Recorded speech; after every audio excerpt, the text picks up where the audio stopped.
Board of Education, Fairfield Public Schools, for Tuesday, December 10th, 2013. Present is Mrs. Lou McCormick, Mr. Convertito, Ms. Carnell, Mrs. Gerber, myself, Philip Dwyer, Mr. Fatterbean, Mrs. Maxine Pinelli, Mr. Llewellyn, and Mr. Patton. I'd like to have you stand for the Pledge of Allegiance. I pledge allegiance to the flag of the United States of America and to the republic for which it stands, one nation, under God, indivisible, with liberty and justice for all.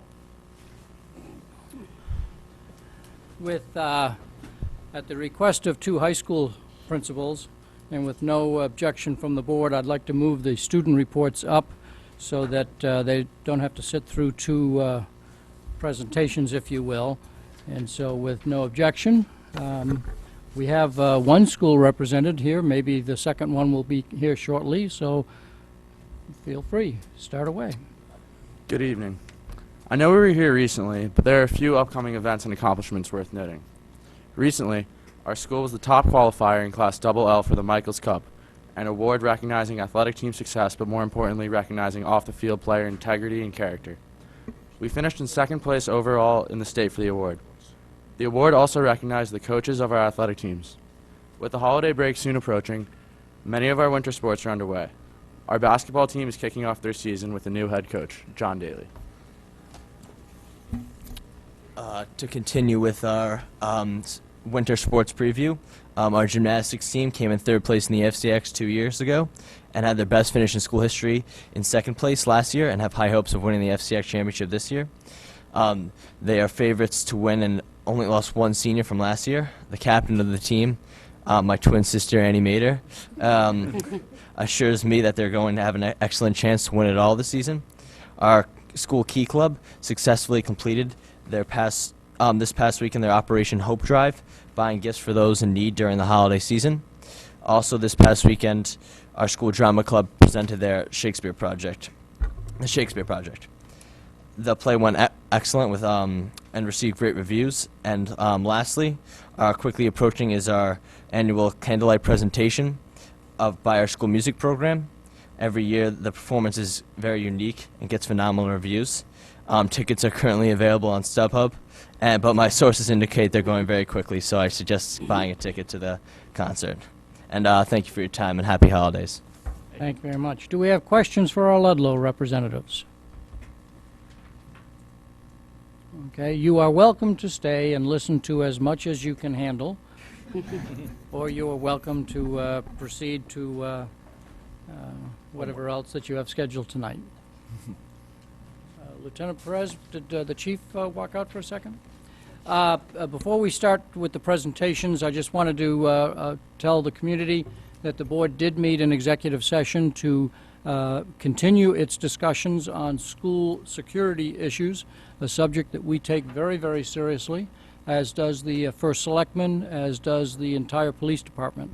And so, as has been our practice in the past, it is not a subject that we report on in any detail whatsoever or any headlines whatsoever, because we think that that's in the best interest of the security of our students and staff.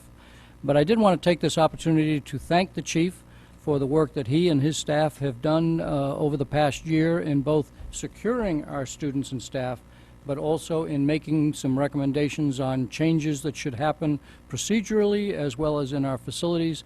And so, thank you very much, and if you have a comment that you'd want to make, feel free.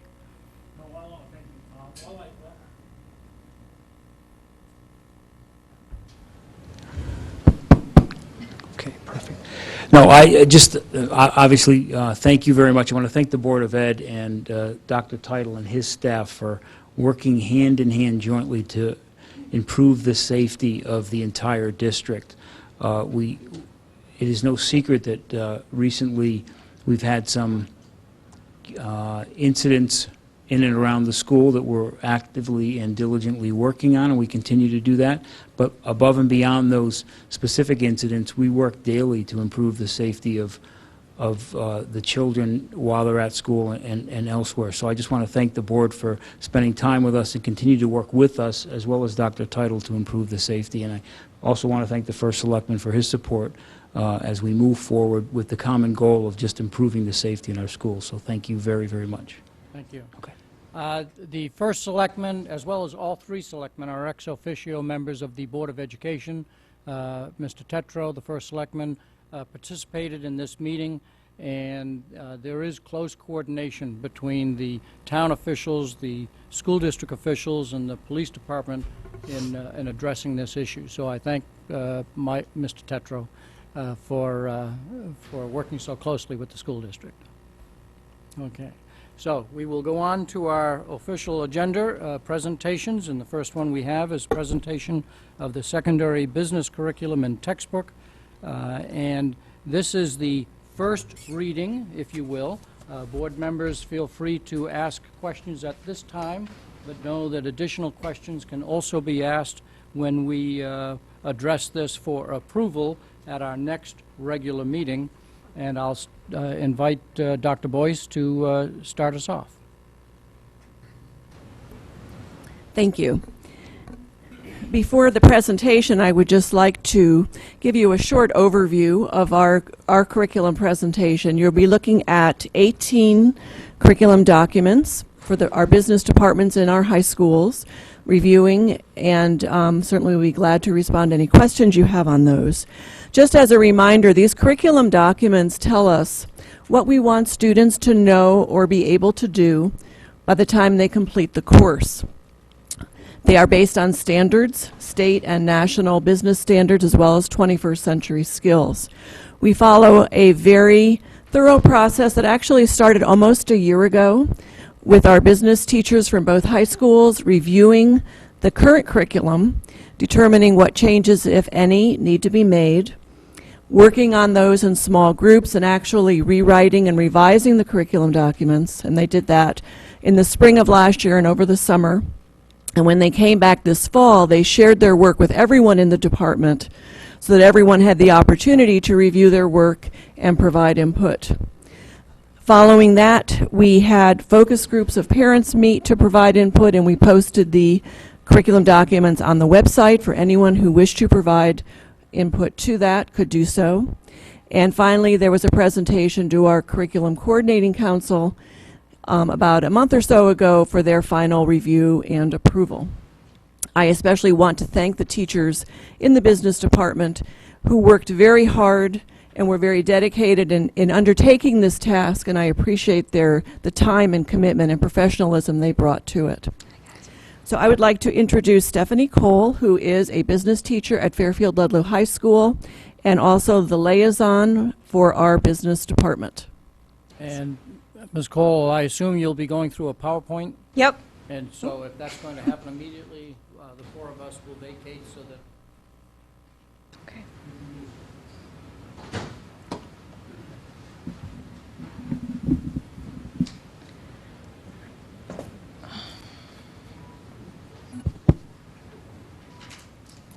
Okay, thank you very much for having me again. My name is Stephanie Cole. I'm a full-time business teacher at Fairfield Ludlow High School. This is also my first year serving as liaison. I picked a heck of a year to take over.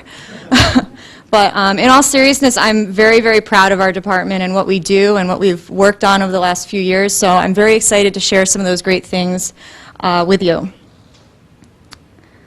So before I get into the business curriculum, I wanted to give you a little bit of a background on how course selection works at the high school level. If you're not aware, there are a certain number of credits that students need to take in order to graduate from Fairfield Public Schools. And then beyond that, there are requirements for what they have to take for certain subjects within the high school. And then beyond that, basically the students have the freedom to fill their schedule as much as they'd like with electives or with whatever classes they're interested in taking. So they are required to take 2 credits in arts and vocational. That's where we fit in, but there's a lot of options for them to choose from within that area. These are all of the classes that we currently offer in the business department. And what I can hope you take away from this chart is that we have a lot of classes, so many that it almost doesn't fit. which I think is a fantastic thing. There's a lot of options for our students. We are one of the broadest departments in the state in terms of how many classes we offer, and there's something there for everybody, really, which is something that I think is excellent. Another thing I hope you notice is that there are opportunities for students to take business classes at any point in their high school career. We want to give kids of all ages an opportunity to get exposed to our department and to have a good exposure that gives them an idea of if this is something that they'd like to pursue further. And we know that not everyone knows that in 9th or 10th grade, so we want to make sure that we have lots of options available to them through all 4 years of their career. Another thing that we try to tie into our course offerings is, on the flip side, that we have a lot of serious business students that really want to focus on a specific track through their high school career. So while we have a lot of options for newcomers to our business department at any point in the 4 years, we also have a lot of classes that do follow a specific track, and it's really important, and this has been essential to our growth as a department, that students who are serious about it and who know they want to pursue it are able to take classes that build upon what they've already learned and that follow a sequence and that are not repetitive and they feel challenged. So I wanted to talk a little bit about elective programs and how they differ from normal classes or core classes, because this is really a crucial part to the curriculum development process. This is something that we live every day, so it's really important that we keep all this in mind as we develop curriculum and teaching strategies. To stick with business terminology, electives are part of a free market, unlike core classes. Students do not have to take our classes, they're not required, so that's important because even if we know what we're teaching is important, if students don't see the value in it, they will not sign up, and we would have no classes. So that's important. Along with that, in Fairfield in particular, we have such strong elective offerings for our kids, which is great. Music, art, technology and engineering, family and consumer sciences. These are all award-winning programs that are very, very popular at the high school level, and that's our competition. And I'd like to, we have so much respect for our competition, if you want to call it that, because they are so good, it drives us to be good as well. And they are part of the reason that we're always so innovative and always looking for ways to improve. I know a lot of teachers that teach at business departments in other schools, and sometimes they have high numbers, and it's strictly by default. And that is not the case in Fairfield. They have a lot of great options to choose from. Another thing that we face as business teachers or as a business department is obviously any class is going to see a lot of diversity in terms of background and interests. But for the business department in particular, if you remember on the previous slide, all of our classes are open to more than one grade at a time. And most of our classes are open to 2 or 3 grades at a time. So what that means is we usually will have 10th graders sitting next to 12th graders. And if you have kids in high school, you know what an extreme difference that is between a 10th grader and a 12th grader. So the challenge is, how do you make all of those students interested? How do you engage all of them? How do you challenge all of them? And I think that's something our department has done a fantastic job of. Additionally, we don't have levels in electives. So not only do you have a wide range of ages, but you have a wide range of learning levels. So that 10th grader might be a struggling learner, and they might be sitting next to a 12th grade AP student. So again, we've had to find ways to make sure that all of those students are challenged, they're all being stretched, but none of them are saying, I'm just so overwhelmed, I don't even know where to begin. And I think that's something that our program has done a very good job of. All of our classes are designed to meet the needs of a variety of students and to challenge all those students while still allowing them to feel like they can do the tasks at hand. So I wanted to just show you some numbers so that you can see some of our growth over the last 5 years. And I think that the numbers really speak for themselves, that the students and the parents see a value in what we're teaching. We have 16 classes currently, so these are just 3 of our kind of top performers in terms of the amount of growth we've seen over the last few years. Business management from 2009 until this year has grown over double, from 39 students in both schools combined to 88. Marketing, which is open to 10th through 12th graders, has grown from 29 students enrolled to 115. And Introduction to Business, which is our freshman and sophomore introductory level class, we had 31 students enrolled at both schools combined in 2009, and that has increased more than 400% to 138 this year. So I just think these numbers are very important because, again, these students are enrolling voluntarily with the support of their parents, and that tells us that our curriculum is doing what it's supposed to at this point. So why have we had such a dramatic increase? What are we doing well that we want to continue doing? First, we've had a huge focus in our department across both schools of increasing the communication with each other and increasing the consistency between our classes.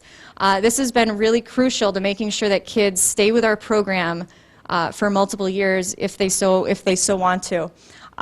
There's a lot of overlap in business classes that's unavoidable just because there's certain topics that they have to be exposed to in every class.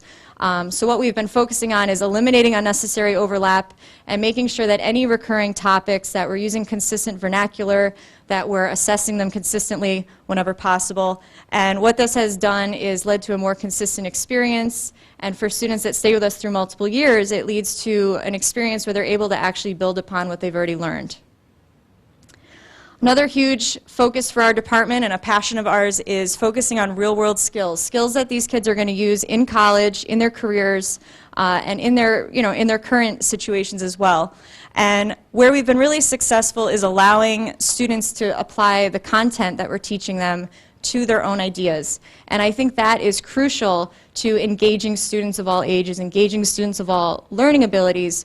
When they're able to apply what they're learning to their own ideas, they get excited about it. They want to pursue it further, and they're able to retain a lot more information than if we're just asking them to memorize and regurgitate. So this is really huge for us, and the students really love this and take ownership of it, and has really helped with our enrollment.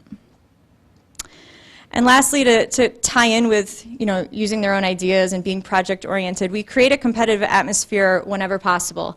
And to me, this is the best way that you can replicate the real business world. In the real business world, there's no rubrics, and doing A-level work is not enough. You have to be the best. You have to outperform people around you. You have to go above and beyond. So creating a competitive atmosphere not only replicates that real-world situation, but again, it gets kids excited. And they forget about the grade for a minute and they just work as hard as they absolutely can. And to see the look on their face once they've done that is absolutely priceless. We also like to bring the community in whenever possible.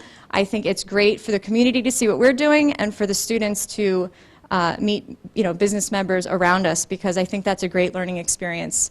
This picture is actually from our advanced advertising class, which is, the whole class is based off of a competitive environment where students actually are working for a real business or nonprofit from the area, and through the whole semester they have to develop a dynamic advertising campaign. At the end of the semester, they pitch that idea to the actual client, and the client picks a winner out of the class. And it's very intense. It's for some of our most advanced students, and I think it's the closest thing you can get to college or real world at the high school level, so it's a great experience. So some strengths of our program that we would like to maintain through our curriculum review that I just wanted to focus on. First, our business students consistently demonstrate 21st century skills, and these are skill sets that are deemed necessary for kids to graduate with to survive and thrive in college and in the real world. These are skills that can't always be shown on a test, but I think we can all agree we have no idea what this world's going to look like in 10 years. But what we do know is kids have to have these skill sets. They have to be able to innovative. They have to be able to think outside the box. They have to be persistent. And all of our curriculum supports these skill sets. This picture is actually from a simulation that the students participate in where they they're given a salary and they have to go through a financial simulation to feel what the real world feels like to stay within a budget. So they're given a salary, they have taxes taken out, which they don't like very much. That's an eye-opener. They're given a credit score, they're given student debt, and they have to go booth to booth and visit with the salespeople and make real-world decisions to stay within their budget. And most of the kids are not able to stay within their budget the first time through, and we send them through again until they are able to make those decisions. So, that perseverance, that's important in the real world, and all of our curriculum supports that. And this guy is actually the loan shark who is trying to sell them a 22% auto loan. Another thing that our program allows and our curriculum allows is for all students to find, to have a platform to find their niche. And, it's really rewarding to watch students that have never really grasped onto anything yet in high school to come through the business program and say, this is something I could be good at, this is something I love. The competitive environment, kids really, they fall in love with that. So that's a great thing that our program provides.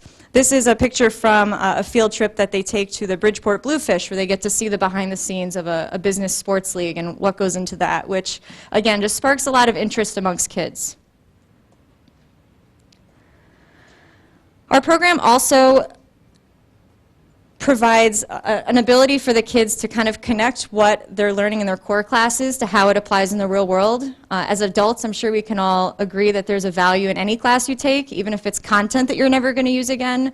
To be able to learn a skill, to be able to problem solve are all important things. Teenagers don't always have that awareness and maturity yet, so we hear all the time, when am I ever going to, when am I going to need this? When am I going to use this? So the nice thing about our class is I think it does validate a lot of their core classes that they take, because they're able to see how math is used in the real world, or why writing is important, or how poetry and art can be applied to marketing. So that's a great thing. This is the entrepreneurship class at Ward, who actually goes through the steps of starting a real business, and they get to see how all of their core skills that they learn in their other classes apply in the real world. And it's a real aha moment for a lot of them to say, oh, this stuff will be used in the future. And a huge passion of ours as a department, and a personal passion of mine, which really puts the pressure on me tonight, but we focus a lot on public speaking and being an effective communicator, which I think is maybe the most important skill that you can have as a person. You can have great ideas, you can have great things to say, but if you can't articulate them well, you'll never be heard. So this is something we focus on a lot. Not only do we allow them many opportunities to get in front of the room and public speak, but we actually teach them how to be better speakers. We teach them how to utilize presentation software. We teach them how to engage an audience, and we help them through that. And we see massive growth within the year and within their careers as high schoolers in terms of how they are at public speaking. So I wanted to bring in a few people tonight who have actually experienced our department firsthand from a variety of different aspects. So I'm going to have each of them just say a little something about their experience with our department and what their opinions are on our current curriculum. The first is Nina Carter, who graduated from Fairfield Public Schools last year, and she's currently a student at Marymount Manhattan College. She's already had multiple internships in the marketing field. Due to the weather and her final exams, I told her to stay in New York today, but she sent me a statement that I'm going to read to you on her behalf. After experiencing college-level classes, I can personally attest to the fact that Fairfield Public Schools business classes are advanced placement quality and an extremely worthy foundation for any student who is interested in pursuing business. To illustrate, my own institution was willing to waive me into the upper-level courses, which are courses meant for juniors and seniors, because of my performance and my exposure to marketing and introductory to business. So there is a tangible benefit. Second, simply having a background in these concepts has made a difference in my college experience, and even more so in the business department at my school. I would like to press upon the board that there is a very real benefit to having concepts like a SWOT analysis and consumer behavior sound familiar.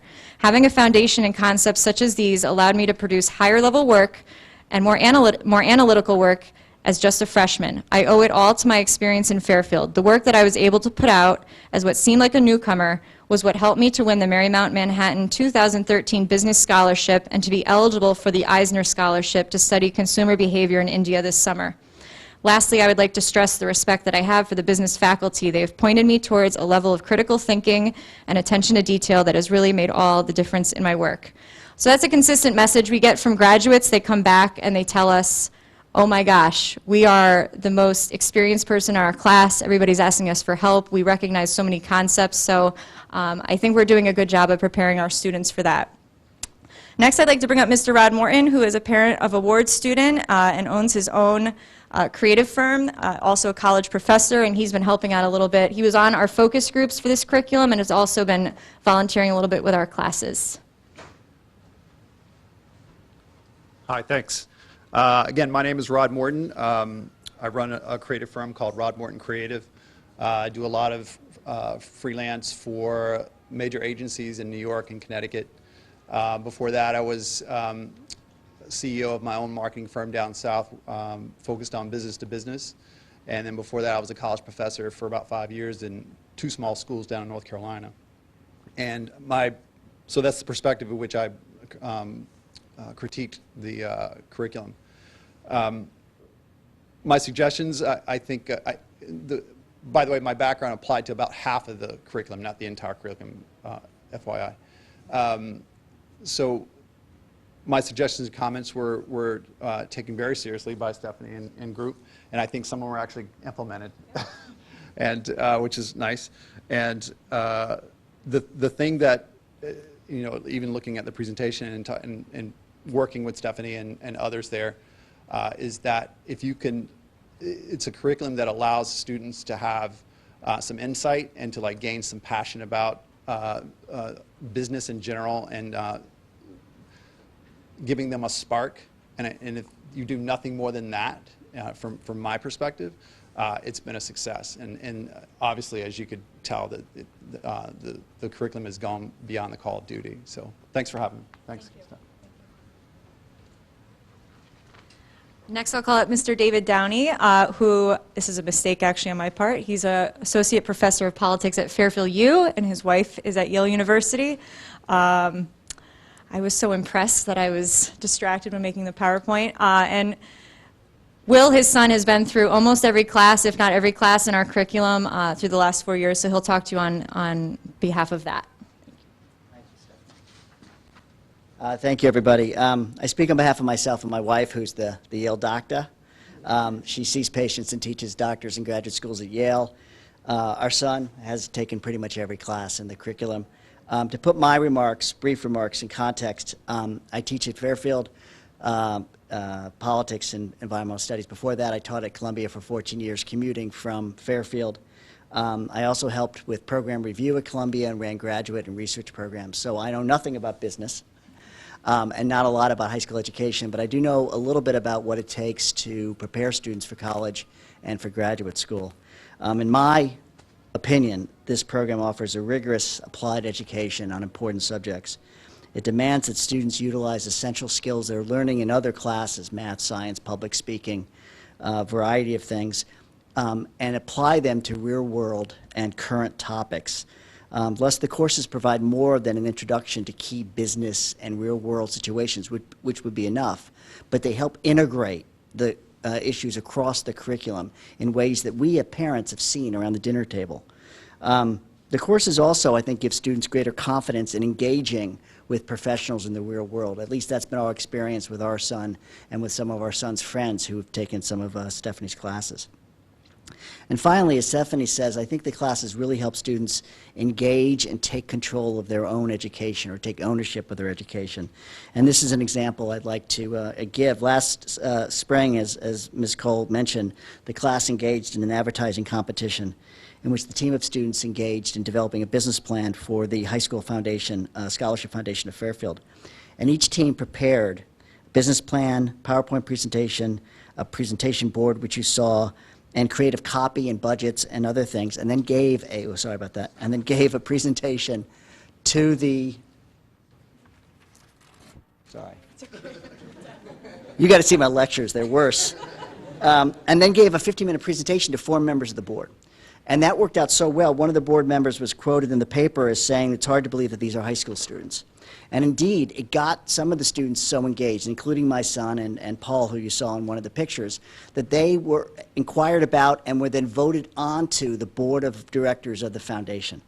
And in my view, this is applied education at its finest. Students getting excited about academic programs, integrating stuff they're learning across the curriculum, applying that more than required, working individually outside of school in cooperation to the benefit of the community. And then finally, on a personal note, our son is very bright, but also, I think, exceedingly stubborn and completely indifferent to the traditional manifestations of success and praise. And as a result of that, he is a poor match for conventional high schools. And he's often willfully underperformed in classes where he found teachers to be estranged, unengaged, autocratic, or poorly informed. Now, this is his fault, and he's learned his lesson. But it was Ms. Cole and the business curriculum that's really brought him to understand the value of really engaging, no matter what he thinks, in his curriculum. And it's been so important that after the positive experience in the advertising class last semester, he made a vow at the dinner table to perform better this year in school, and now has a 4.1, which is a little higher than any other marking period he's had.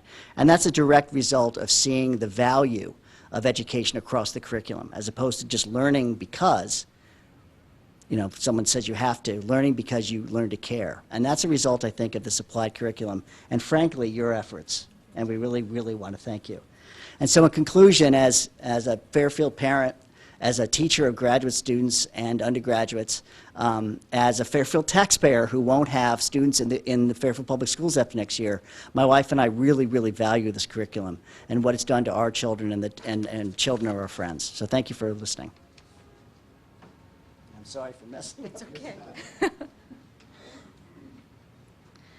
And I would just like to say, you know, that students like Will and Nina and having parents like you guys really is essential to us succeeding. Our whole faculty works really hard, and you know, people like you guys really kind of motivate us to keep working hard, so I thank you for that. Okay, so as we've hopefully heard, we want to keep the core of our curriculum the same because it is working well for us. There are some revisions that we made to the 16 classes that you've seen, and I'm just going to go through some of those changes with you and what the process was. So we haven't made any major changes to our curriculum, but what you will see are some changes in wording and formatting. We have adjusted some of the unit orders, length, or sequence to make for a better flow. And all curriculum that you're looking at aligns with state and or national business standards as well as 21st century skill sets.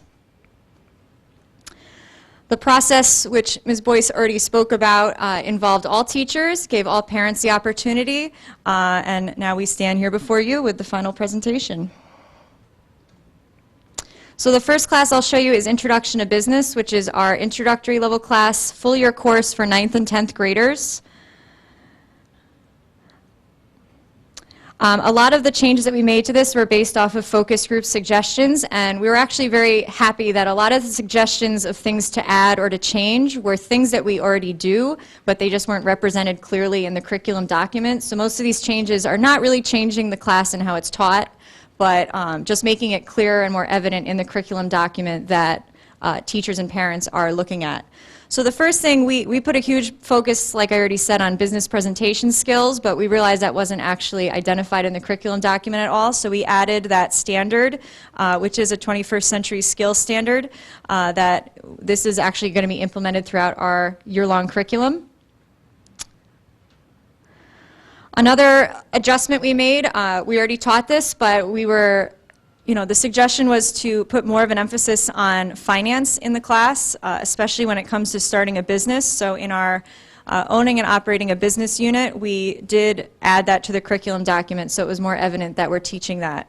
Not only do they learn how they can finance a business, but they learn the pros and cons of each of those types, you know, with an emphasis on credit, which is applicable both to a business stance as well as a personal standpoint. You know, quick money, but the disadvantages that go along with that.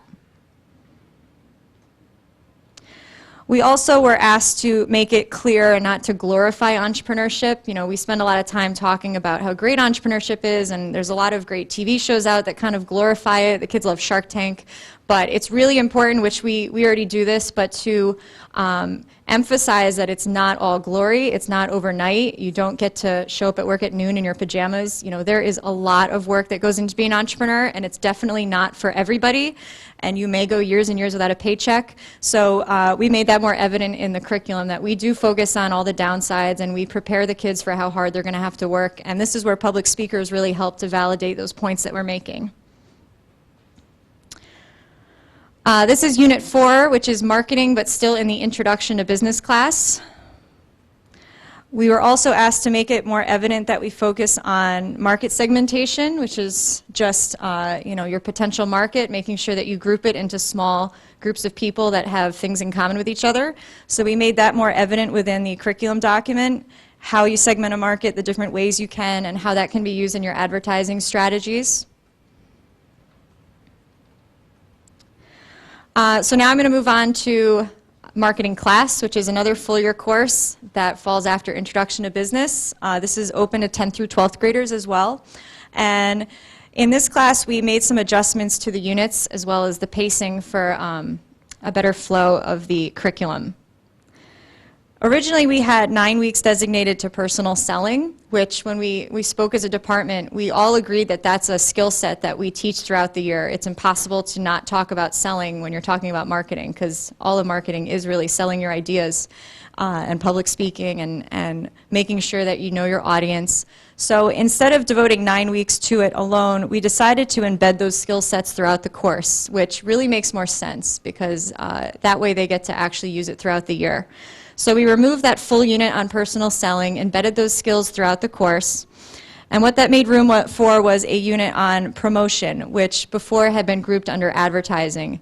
And if you know anything about marketing, advertising and promotion are both such broad concepts that they really do both need their own unit. So it made room for promotion, gave us time to spend more time on public relations and visual merchandising, which are both popular units, and it allowed us to separate advertising and focus on print advertising and media buying on its own.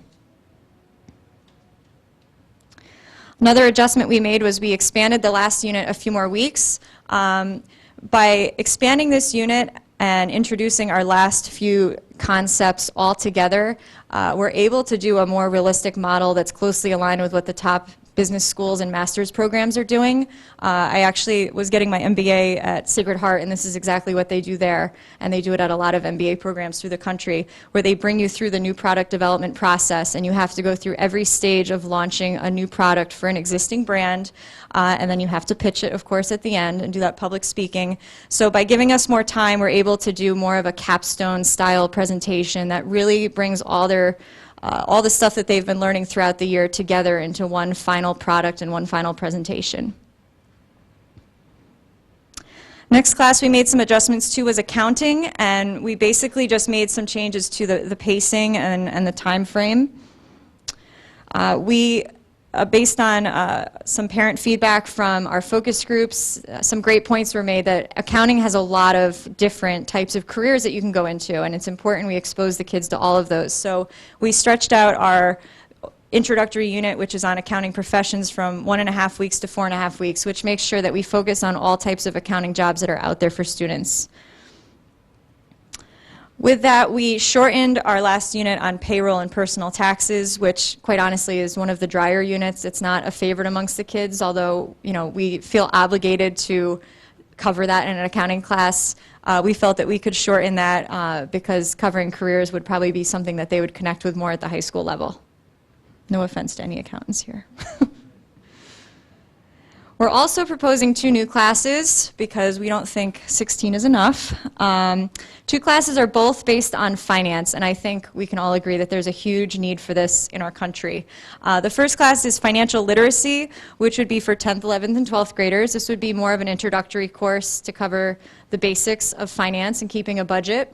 And the second class would be for our more advanced students, which would be on that track that we were talking about. And this would be Introduction to Investing in Finance for grades 11 and 12. So before I get into the documents, financial literacy is so important. Obviously, if you watch the news, our country as a whole is obviously, adults and students alike, we're all very uneducated on how to handle our money as a country. So I think it's very important that we educate our students on that. Some kind of shocking statistics: 7 in 10 college seniors graduated with debt last year, and the average debt per borrower is nearly $30,000. And most of these kids are not going to get jobs right away, maybe 4 or 5 years before they do so. And a lot of kids, because they can't get jobs, are going right into master's degrees, which is just going to add to that student debt. Young adults represent the fastest growing segment of bankruptcy filings, and in 2011 that number went up 20%. So as a country, money is a huge issue. We're not teaching our kids how to use money, and the interesting thing about this topic is it's very taboo because a lot of parents don't feel comfortable talking about money with their kids. I know mine never did, and if you're a family that maybe has made some mistakes, you don't always want to share that with your kids because you don't feel good about it. So that's what makes this kind of a sensitive topic, and that's why a lot of conversations aren't always happening at home in every household. So it's something that should be integrated into the curriculum. And a lot of states in the country have already made the adjustment to make a financial literacy class a mandated requirement to graduate. So here's financial literacy, and the analogy I use for this is when kids go get a driver's license, we make them take a class and take a test to make sure they're equipped to drive. We should be doing the same thing before we hand kids credit cards and before we give them free money. So financial literacy will basically bring them through everything they need to know about money to operate successfully in the real world. First, they're going to look at how you make decisions with your money. What are some of the external factors that influence sometimes not good decisions? You know, why do we feel obligated to buy things we don't need? They're going to learn about where your whole paycheck goes, which I would love to know. You know, where does the taxes go? You know, all that stuff that gets taken out of your paycheck, how does that work? From then, they're going to go into how to manage their money, budgeting, different types of saving accounts, auto loans, things like that. And then lastly, we'll introduce them to the fundamentals of saving, investing, and retirement. We already do a short unit on this in the introductory class, and the students really respond well to it. Students and parents alike both say, this is so important, we should be doing more of this, so I think this class would be very successful if it runs. The second course, which would be a more advanced course, would kind of pick up where the first course leaves off. And this is a class that would be focusing more on investing your money and diversifying. And it's going to teach kids the different options they have once you've saved up your money. What do you do with it? And this is a class that, again, would kind of capture some of our more serious business students who've moved along the track. And it's going to help them look at some of their options. And what I think is really interesting is, you know, it's a lot of critical thinking, it's a lot of problem solving. What are the risks of different types of investments, high risk versus low risk? So this is a class that has already received a lot of positive talk from the student body. The implementation costs for our new curriculum, which would basically be these two courses, would be summer hours to develop common assessments and implementation guides. And the financial literacy course would need a textbook as well, which is $37.50 per student. This is what the textbook would look like. It's called Becoming Money Smart, and it perfectly aligns with our curriculum and our national standards. We were very pleased with that. It's very manageable for a high school age student, and it has a lot of real-world applications and opportunities for them to apply their own situations to the concepts that they're learning. We will be evaluating the new curriculum once it is approved and running, and we will look at the results of common assessments, observations by our school-based administrators. Student enrollment, of course, will always be a way for us to know if the students are responding well to our offerings. And feedback from professionals and parents in the field, as well as former graduates like we have been. So I'd just like to thank you for your time. Hopefully you're all still awake. We're doing some great things at the high school, so I hope that you can see that. We're very excited by some of the skills we're setting our kids out into the real world with. Thank you very much.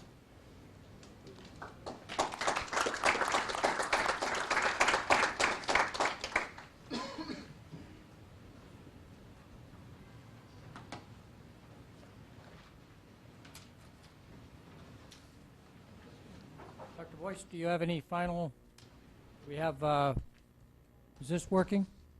It is. Do you have any final comments you want to make before we have questions? No, I think Stephanie has provided a very good overview and presentation of the business curriculum. As the board knows, we distributed the full curriculum documents to you at the last meeting that I am sure you spent most of Thanksgiving reading. Do board members have questions at the moment? Mrs. Gerber, and followed by Mr. Convertito. Yeah, hi. Thanks very much for your presentation. I had just some basic questions in terms of enrollment.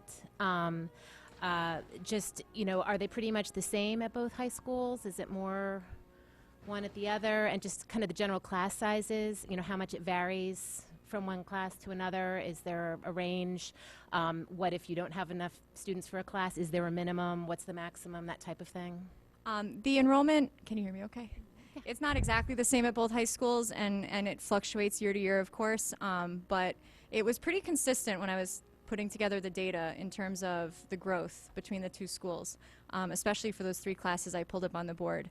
In terms of enrollment, if, you know, basically the administrators would make that decision based on a lot of factors as to, you know, where they do the cutoff for whether a course runs or not.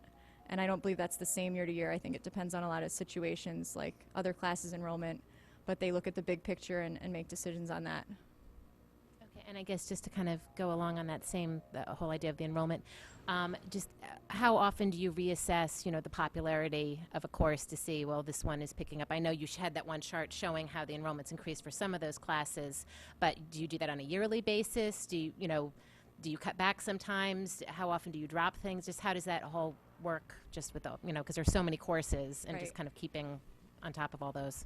Well, I personally have only been here for 5 years, so I can speak for the last 5 years. But I know every year when we get the numbers, we always sit down and have a discussion. And so far, over the last 5 years, the numbers have been good every year. They've either maintained or risen. But if we were to see the numbers drop, we would definitely have a discussion as to what's going on. Is it the curriculum? Is it something else? Is it another class? Introducing a new class, did that take away? So I would say year to year, we reevaluate and kind of talk about what the numbers mean and try to pinpoint it. And we even talk to students. We give out surveys at the beginning of the year. Why did you sign up for the course? And we give out exit surveys as well to try to always stay on top of their reasoning. Are they taking it because their friends took it? Are they taking it because of the teacher, because of the content? And we've seen pretty consistently that most of the students are taking it because of the content, which is good to see. Thanks. Mr. Confortito, and then Mrs. Lou McCormick. Yeah, I have a series of questions. And thank you for getting us the curriculum documents last week or the week before when we got them. Can you explain to me how game design and planning and robotics programming are business courses rather than tech ed or CAD courses?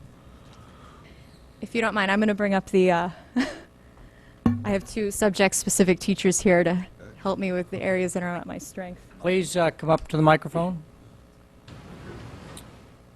I forgot to introduce my colleagues in the beginning because I was very nervous. This is Mr. Paul Zaitomi, who teaches over at Ward, and then we have Mr. Tom Reindel, who teaches at Ludlow. Hi, I'm Paul Zatomi at Ward. Your question was in regards to programming. Why is it in the business department opposed to tech ed? It's usually an unwritten rule that the tech ed handled hardware, whereas the business department handled software. And both AP, or all three, AP, game design and programming, and robotic programming fell under the business curriculum because it was software intensive. So these two are AP classes? There's AP Computer Science, and then there is Game Design and Programming, which is the second class, which is the intro to the AP class. And then there's a third class, which is Robotic Programming. Okay, so are these intro to AP classes or AP classes? The AP Computer Science is the only AP class. The other two could be considered intro to them, the AP Are class. the prerequisites to the... The only true prerequisite is the game design and programming. AP, the College Board, requires Visual Basic, understanding of Visual Basic for the Java. Okay, so the only reason that a business curriculum is because they're, I apologize through the chair, is because they're software design Software rather driven, than hardware yes. design. Okay. I just had a question. I couldn't figure that one out in my mind, but thank you for that. Certainly. Okay. Mrs. Lou McCormick? Back to the topic of the enrollment history. Is it possible to actually see what the enrollment history is for each of these classes back several years?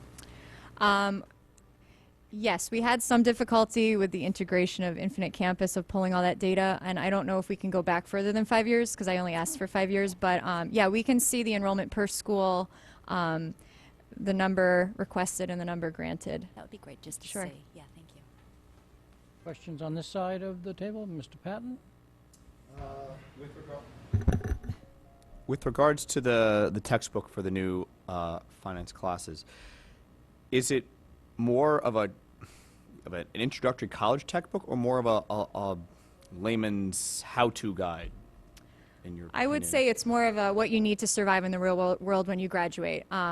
So not a college level textbook. And I have it here if you wanted to look through it.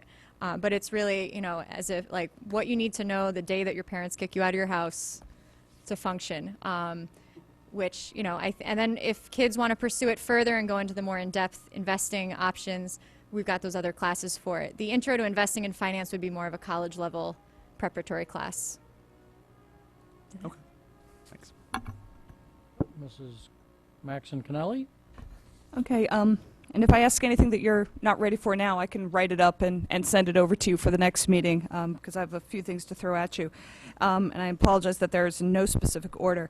I was wondering to what degree, because you obviously made reference to pulling material that they've learned from their other classes, and when I read the curriculum, the curricula, there's so many opportunities for, I mean, when you're talking about credit to, I mean, how do you avoid talking about colossal errors in that realm? And I was wondering, but it wasn't exactly clear in the curriculum how much of that is explicitly tied in.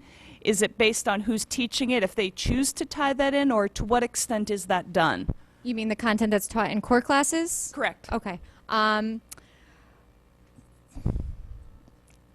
It's not explicitly laid out in the curriculum, but being a small department and communicating often with my colleagues, you know, it might not be exact from teacher to teacher, but it has a way of coming up consistently. You know, when you're talking about entrepreneurship, I can't imagine you're not going to talk about Henry Ford, you know, so that ties in with what they've learned in middle school and history classes, and they get very excited about that. So it's not always explicitly laid out, but it just has a way. You know, when you're writing business plans, you're talking about writing, and they start to see the value in what they've learned in English. In the advertising class, it is explicitly laid out that we go over mnemonic devices and literary devices, so that's directly coming from their English classes. So I guess the answer is in some classes it is explicitly laid out. In others, it just kind of naturally happens on its own due to the content. Okay. Side note, I was hoping you could, I don't know if it would be possible to load the PowerPoint that you just showed on the school website for anyone to see, because that was a tremendous amount packed in there. It should be, if it's not there now, it should be there in the morning with the draft business documents. Okay. Another question I have near and dear to my heart is the literacy element, and I say that being very sensitive, not that I don't think children love to read books, but that it was, to me, quite missing from the curriculum that some real-world nonfiction from some business giants is not incorporated in this somehow. I could also now see, now that you make the point that you really have to sell this on the students or they're not going to take your course, that could have an impact of chasing someone off.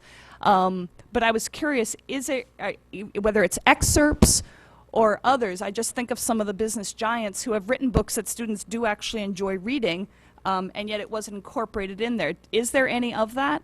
We absolutely bring in mostly excerpts, mainly just because of time constraints and varying, you know, levels of reading levels in our classes, but we all bring in excerpts.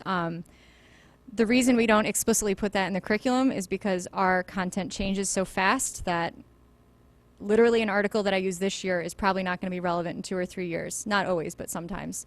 And we also like to leave that open to teachers to kind of use excerpts that are relevant to their own history and their own preferences, and that they can really speak upon with passion, because I think that the passion of our teachers is part of what really engages our students, so you've got to give them that flexibility to speak about what you're passionate about.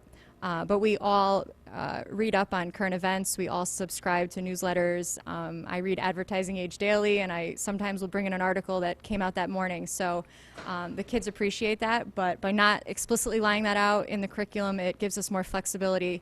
And, you know, to be honest, because our curriculum changes so fast, technology, that is how, you know, because our textbooks are almost never up to date, even if they're relatively recent, that's how we bring in stuff that's happening recently. Instagram just started advertising. You know, that's not going to be in a textbook. I have to pull in an article. So I would absolutely agree. The kids really love reading about people that they've heard of and excerpts from their books. And sometimes they even go and read the whole thing once in a while. Wonderful. Just a couple more questions. Have you ever had situations, or is this an opportunity for students, if they really enjoy specializing in something, that they can retake a course and that the teacher would differentiate it such that while it's on their transcript twice, that's our way of doing it at an advanced level? For example, if it were marketing and they wanted to do it, I guess maybe something like robotics might actually be a better example. You know, that they would take it once and then could actually retake it as I said, and that would be tailored to them essentially as advanced robotics. Is that an opportunity you present? I've never seen that happen. What we usually encourage those students to do is an independent study. The risk of allowing kids to take a class more than once is staying with their friends, staying with a teacher they like. That could very easily be abused, I think, although it's a great idea. So independent studies are usually what I encourage students, which is, hey, if you really like this aspect of this class, pursue it further on your own. And we actually had a student last year do that. He was very into sports analytics, so he did this whole independent study about statistical analysis of basketball players in the NBA, and it was phenomenal. And I didn't understand any of it, but it was a chance for him to explore his passion much more in depth than he probably would have, to be honest, in a full class. So that's usually the direction. We could find out, though, what the possibilities are otherwise. And then I just had one other question, because I've seen a TED Talk on this, and I thought it was really interesting. The idea of getting into the ethics of business. One, I was glad to see how much that word appeared in the essential questions and the enduring understandings. In that, do you get into, for example, the real cost of, making a product, so that it's not just it's this material, but then the societal impact on the culture that it was taken from, et cetera. Is that part of this curriculum? Absolutely. I mean, just the word ethics didn't convey, to what extent you get into. Yeah, absolutely. We look at, how it impacts a society, how it impacts people that live there. One example I give is Fiji Water, and how, the island of Fiji is so dependent on that company, and how a lot of times the company uses that as leverage in not always an ethical way, because they know that literally the island couldn't survive without their company being there. So I think it's really important not just to say, here's what you shouldn't do, but here's why you shouldn't do it, and here's who it impacts. And I actually find we have more success with the kids with reaching them and having them get it when you're showing ethical companies. And here's a company that treats their employees well, and here's how productive they are, and here's how much they love going to work. And I think the kids actually sometimes respond more to that, seeing the positive outcome of being ethical as opposed to kind of scaring them away from being unethical. But absolutely, we always try to show the big picture societal impact of decisions. Okay, thank you. Thanks. Mrs. Lou McCormick, Um, and then Mr. Fattabine, and then Mr. Constantino. So, on a question on the implementation cost. It looks like this is just kind of the startup cost that you've laid out. Yep. I'm wondering, is there also a carrying cost to running these programs, and what that might be kind of from year to year, and how that might compare with the other business classes? The only carrying cost would be when books need to be replaced, which probably wouldn't be for several years, and when curriculum would need to be revamped 8 years from now. So other than that, Would you need more instructors? Would they have to be specially trained? there would be no special training, and I don't foresee an increase in staffing as of now. Because Would it would, just to people, so there's staff who has extra time, that would be... they basically look at overall enrollment, and they usually work within the staff that we have. We have flexibility because the classes fluctuate, and so many of our classes are only semester classes. If they see a drastic enrollment overall, that's when we would propose a staffing enrollment. Mr. Fattabine.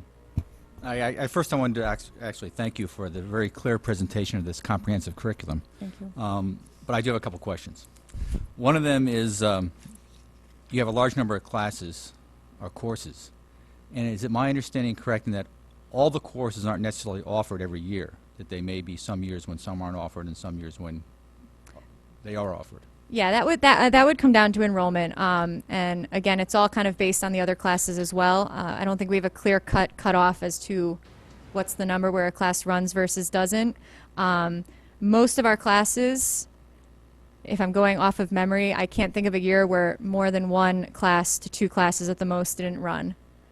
All right, but it's driven on interest and enrollment.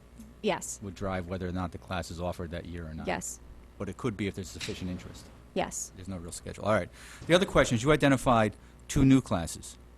There are courses, I guess, or courses. Financial literacy and introduction to investing in finance. You also only identified 1 new textbook, for financial literacy. Do you have a textbook for that introduction of investing in finance, or is that to be determined later, or are you going to need a new textbook for that new course as well? I'm going to let Mr. Reindel answer that, but to summarize, there are a lot of supplemental and excerpts out there that I think the course is going to depend on. I'll let him speak on that more specifically. And if you could restate your name for the benefit of the... My name is Tom Reindel. I debated that in my head, but in preparing for the course and putting together the curriculum, there are the materials that you can find on some of these companies' websites like Vanguard or Fidelity. In terms of the conciseness with which they present the material that I want to teach, I didn't think it was necessary. I mean, there's going to be, they're going to have, you know, handouts and articles and all that, but in terms of, there's things I can get available for free without needing a textbook. All right, thank you. Okay, Mr. Convertito, and then we'll go to Mrs. Gerber as the last person. So there will be a supplemental cost, whether it's textbooks or supplemental material for the other class. Is that correct? I think the supplemental materials he's referring to are available online, so the only cost would be photocopying, but there's no formal textbook for the class. Okay, and this is just for future, when we talk about it the next meeting, because we'll be voting on it. I'd like to know at that point in time if indeed there is any impact on FTEs. I'd also like to know if we're going to be adding courses at a time when we're looking at cutting programming, if these are your choices, what other two you would let go. In addition to that, in your enrollment numbers, I'd like to know, of those people that enroll in the classes, how many of them are their first or second choice on electives, and how many are their third and fourth? Okay, I have to get Thank back to you on that. And Mrs. Gerber. One of the things when you were doing the testimonials, you know, the former student and parent and things like that, I was just wondering, do you make it a regular practice to have graduates who've gone through business programs to come back and talk about their experiences? You know, did they major in business in college? Did they go to business school? You know, how much do you use that? How much do you use, I mean, we've got, you know, Sacred Heart, Fairfield U. I mean, we've got local businesses. How much do we kind of pull from the community in terms of, you know, because there's so many people we have in Fairfield or graduates of classes in Fairfield who could come back and give real world experiences and show how this will, you know, kind of go forward as the students move from high school into the real world or into college and then the real world. Absolutely. We all try to kind of use our resources and bring in public speakers as much as we can. We all are very good about networking, and I think it's very valuable for the students to hear from someone besides their teacher who, you know, they think we know nothing, to hear from someone in the real world how it applies. That's actually how I met Mr. Morton, as he came in and spoke to my class. So we all make a huge effort to bring in public speakers multiple times through the year. We also run events that bring in community members. We're at Ludlow tomorrow. We're actually running a small business appreciation day. So we have 10 local businesses coming in and setting up booths and promoting themselves to our students and talking about the importance of small business. So I think that's a great partnership. Our advertising class is based on that partnership, which has been really great so far. Former students I always keep in touch with, and I like to hear, we always ask, were you well prepared? You know, tell us what we can change, tell us what we can do. We bring them in sometimes to talk to the class, give advice, not necessarily for a full period. I don't know if former students are quite ready to actually like run a class for 40 minutes, but it's definitely valuable for the students to hear from former graduates. And sometimes I even bring high school kids in who took the class last year before a big project. Hey, do you have any advice? And yeah, I think they definitely see a lot of value in that. And then, can I? Last one, because we have our Aon consultants here. This won't be, you'll be able to ask questions from now until next January, and you'll also be able to ask questions at the January session before voting. Okay. Well, this is something maybe if you don't have it right now, but maybe could get before our next meeting. I didn't see it in here, so if I missed it, I'm sorry. But in terms of prerequisites for some of the classes, you know, how many of these do you have to take one before you could take another? I know there have been a couple of mentions of those, but it would be really nice to see Sure. how that all works. I know we see how many, you know, the different grades and the students, but it would be really also helpful just to see, you know, if you have to take A before you can take B Yeah. or C or that kind of thing. Just That's to in have a the better program of sense studies. We can definitely yeah, bring just that. to get the big picture Yep. would be great. Thank you. Just one question. A quick one. Yep, quickie. Okay, relating to the textbooks, you said that you're planning on using Vanguard or Fidelity. I'd be interested in seeing exactly what material you're using to teach. I kind of want to know what's being taught, since it sounds like you're not using any kind of formal material. So if you can put together a sample. Then the other one is, since you've selected a text that you're showing to us, I'm curious what other texts were considered and why you decided on this one. There was a very limited number of texts available, and kind of like his class, there's a lot of great resources online from some of the states that have this as a graduation requirement that we can pull from. They even have PowerPoints tests as well. This textbook we felt correlated with our curriculum the best. It correlated with the standards, the national standards, the best, and it was actually also the lowest cost out of the others. It was. I'd just like to see kind of Sure. your thought process and information. Sure. Thank you. To remind the board members, if you have other questions that you want to ask, feel free to submit them to the central office so that they can work on the answers. There'll be additional question and answer period at the January regular board meeting, at which this item will be up for a decision. There'll be two motions on the table, one that will approve the curriculum documents as presented to you, and the second will be a separate motion on the textbook. Thank you very much for your presentation. Thank you. Mr. Fatterbean's comments are shared by all 9 board members. Next is a much more exciting presentation on health insurance. And I'll let Dr. Teitel introduce the subject and then call on the representatives from Aon. This is a real-world application. So just to give a little background here before I turn it over to our esteemed consultants from Aon. We've worked very closely with this company since I've been here. They are the insurance consultants to the town and the Board of Education. They don't provide insurance, they advise us on insurance, and one of the most important things we've done recently last year, in the summer when someone in the central office had a brainstorm and said, gee, I think we ought to bid this, it was these guys that did the work. And it was because of their work in aggressively bidding the health insurance for both the town and the board that the board was able to realize over $800,000 in savings on health insurance for the current budget that we're in, which really, really helped us. So they do more than just the projections, but their projections are critical because they track the current year projection for us, how we're doing compared to what we budgeted, and at the same time they provide us the projection that ends up in the budget. Because we do the budget so early, sometimes the number changes over time, sometimes it doesn't. So quite likely this is the first look at what has been one of the bigger drivers in the budget. We're pleased to see, if you looked at the document in the correct place, you'll see that it's not a big driver of the budget, certainly in comparison to previous years. But this is a big one, so this is almost like the opening of the 14-15 budget season. So I'm going to have Carlton Lindgren is going to, he's the familiar face if you've come to this before. I think Carlton's going to take through the renewal projections. And then I think then we'll probably have Doreen take us through the profit and loss statement, right?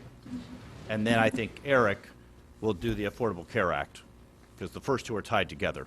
So enclosure 3 and 5 will be first, and enclosure 4 will be last. Right. I think that's probably the best way to do it, although there's some connection back and forth. So I think at this point I'll turn it over to Carlton to walk us through the documents. And if I could, some of us have seen these documents before and are still confused, and 4 new board members have not seen this format before, so have patience with all 9 of us. Feel free to ask away. You should have a 3-page document, at least for the financial piece, a 3-page document in front of you. Page 1 outlines the current fiscal year that we're in. This is really an update.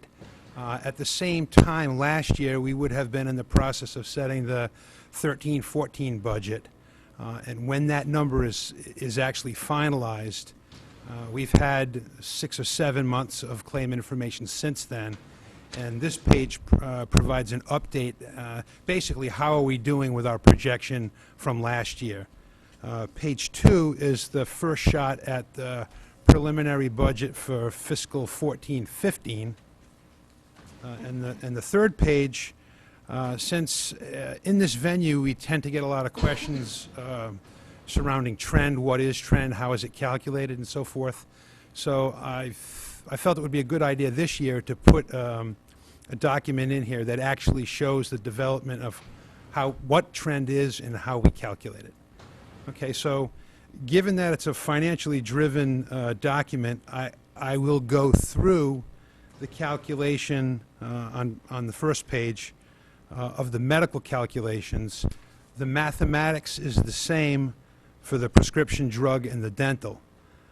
So we'll go through one calc, and if you have any questions, certainly feel free to ask.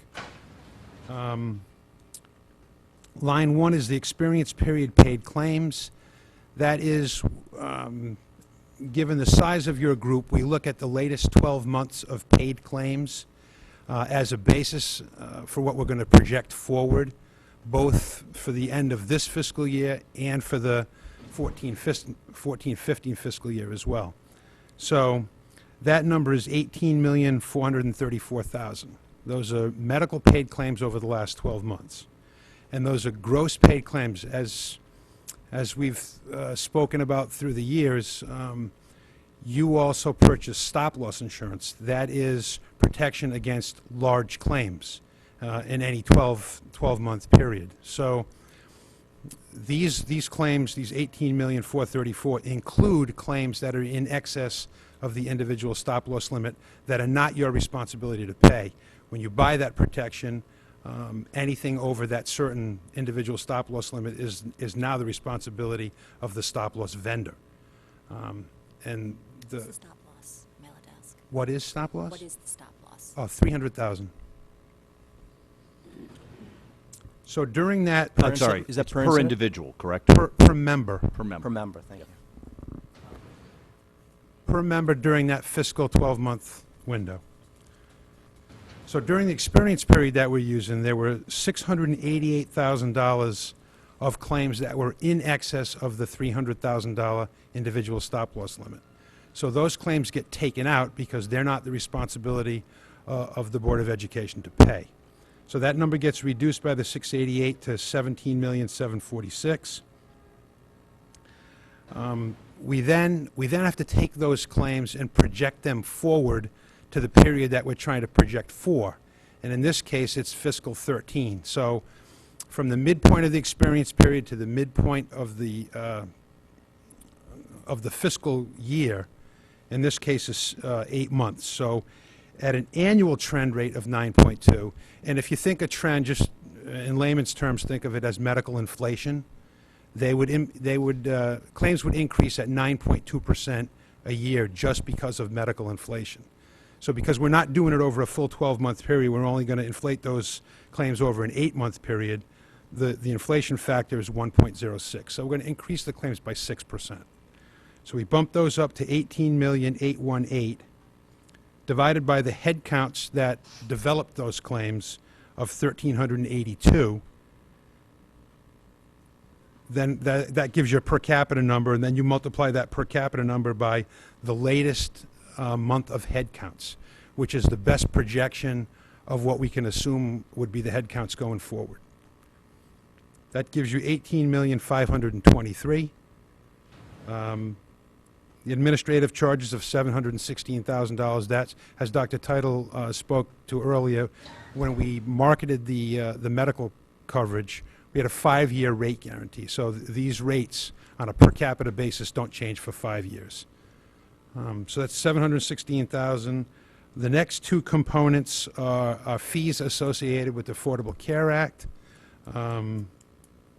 I won't go into them because it's a little bit complicated, but those are fees that get collected by the vendor and sent right back to the federal government. So it's just really a pass-through.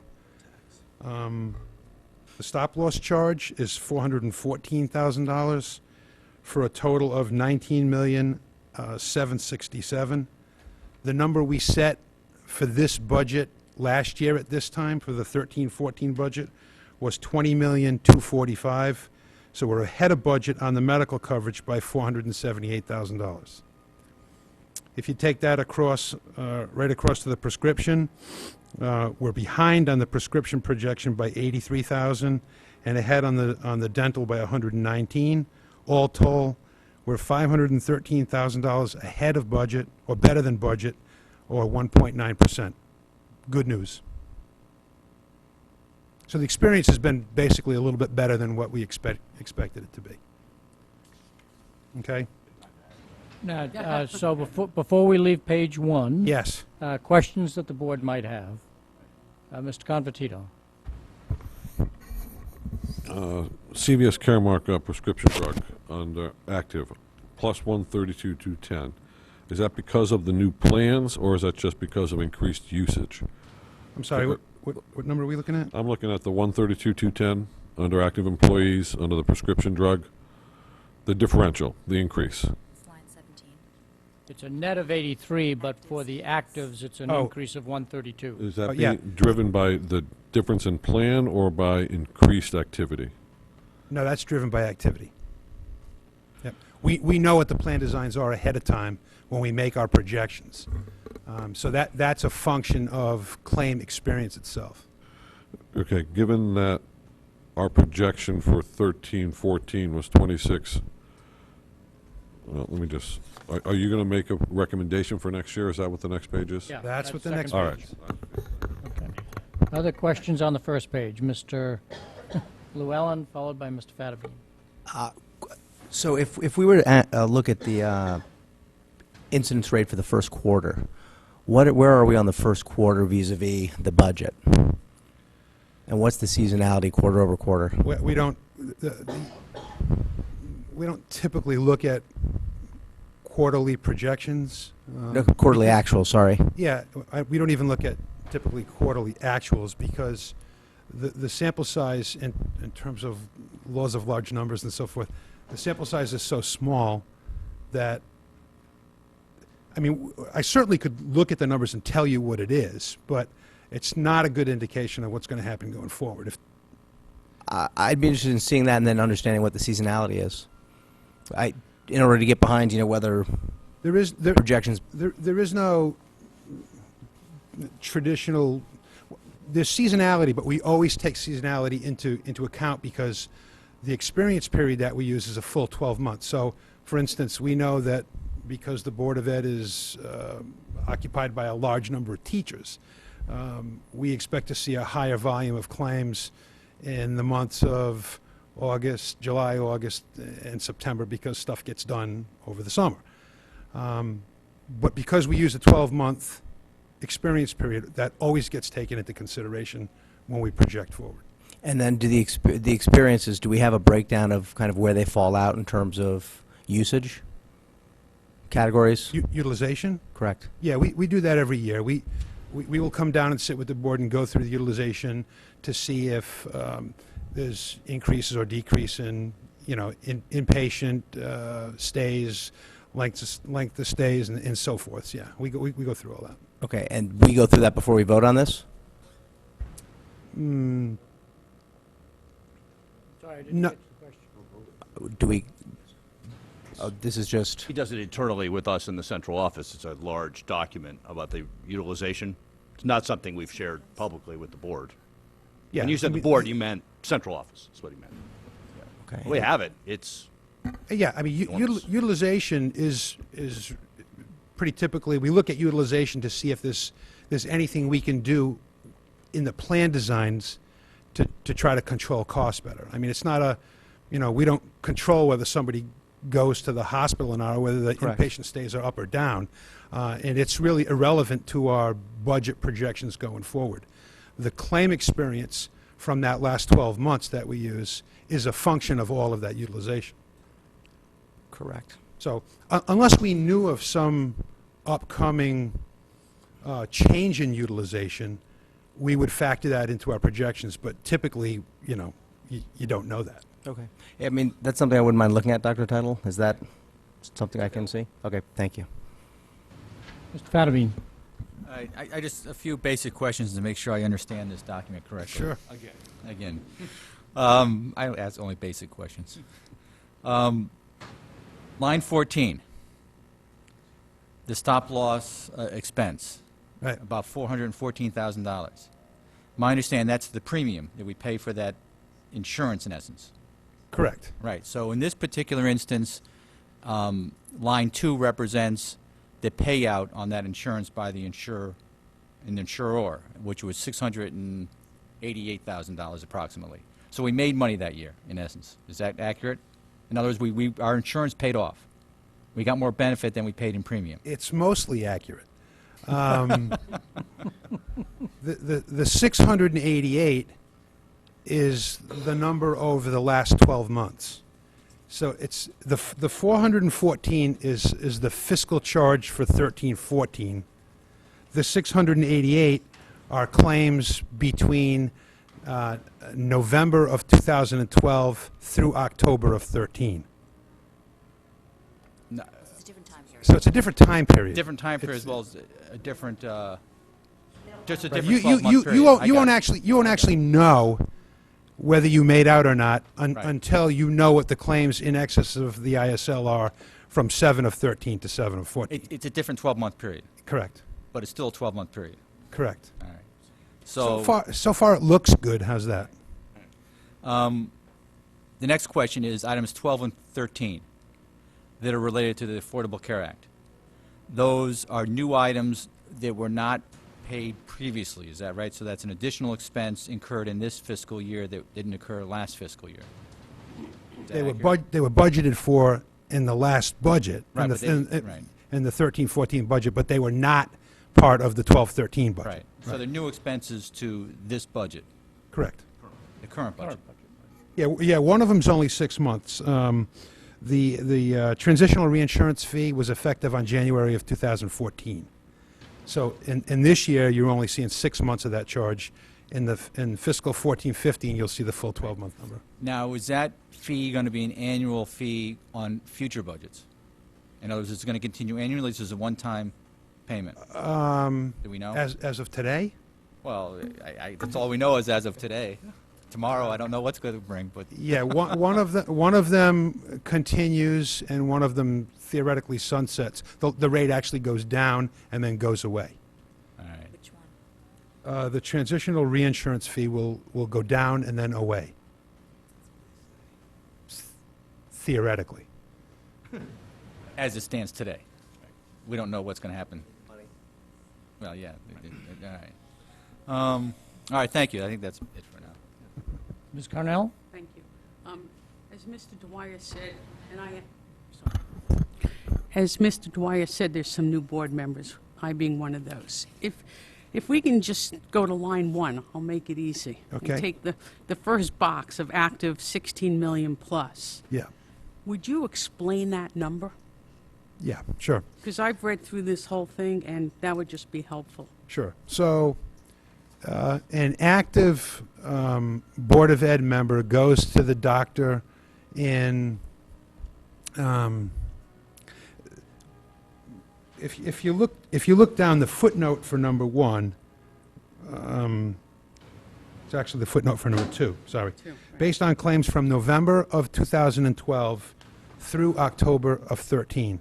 So in that 12-month window, anybody that went to the doctors and had a claim paid on their behalf, whether they're, whether they're an active employee or a retired employee, those are the claim numbers for that 12-month period.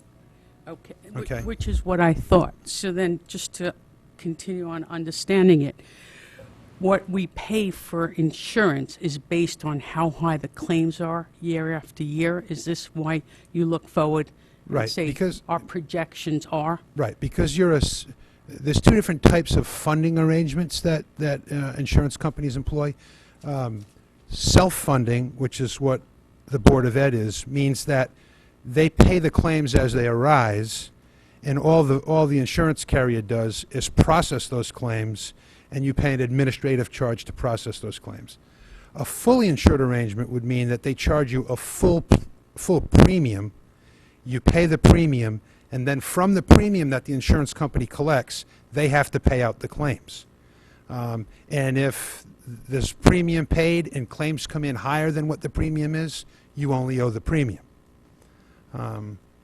But there's cash flow disadvantages. I don't want to get into the whole. As a reminder to the new board, not as a reminder, for the new boards, several years ago, the town of Fairfield, in conjunction with the Board of Ed, decided to be self-insured on health insurance. And so this is a decision that not the Board of Ed made or that the town made, but in conjunction we made. And over the years, we've asked Aon almost every year, does it still make sense to be self-insured? And they continue to advise that self-insurance is still good for us. Yeah, the easy answer is I would never recommend a group your size to be fully insured. Ms. Cornell, any other questions? Okay. Another question that frequently comes up is the stop-loss number. A while ago, we increased it to the 300,000, and you know, there's that risk-reward. What is the right balance? Is the 300,000 in your mind still the best number that we should be using? We do periodically look at claims that are paid in excess versus the premium that's being paid at whatever the individual stop-loss limit is, and we'll do an analysis at alternate stop-loss points. And to date, we still feel pretty good with $300,000. Now, the information that we'll be going through essentially is the same math on page 2, but are there any other questions on page 1? Mrs. Lou McCormick and then Mr. Convertito. So just so I understand, so this is like putting a cap on our cost, correct? So we have a limit on the maximum payout per individual, right? You have a limit on per individual. Per individual. You also have a limit on The aggregate. the aggregate as well, because not only is there individual stop loss. I'm sorry, we don't have aggregate. We dropped aggregate stop loss a while ago. So there's a limit on the per member charge per year, but there's no limit on the aggregate cost. So if for instance, every single member at the board had $299,000 worth of claims, we would get killed. We'd miss our budget by a huge number, but you'd never pay out any stop-loss claims. Now, when you come up with the, whatever it is, what's the fee? 414,000 fee? Right. That's the cost of the option that we're buying, That's basically. the cost of the stop-loss insurance, correct? So do we bid that out to different providers? Who comes up with that valuation? Because that's basically like an option value, right? Yeah, we do a marketing. So we market it, we bid it out to several providers to come up with the option value. Correct. Mrs. Lou McCormick's microphone is not as strong as some of the others, so if you could repeat a question, I think are you done right at the moment, or? Just if you have additional questions. That's good. Yeah. You got to get real close I to got it. to get really close, all right. Yeah, on And the then- individual stop loss, that was one of the savings we realized last year, was when we bid the package, we bid the stop loss coverage, Okay. and we realized considerable savings in the premium for the individual stop loss at the $300,000 level.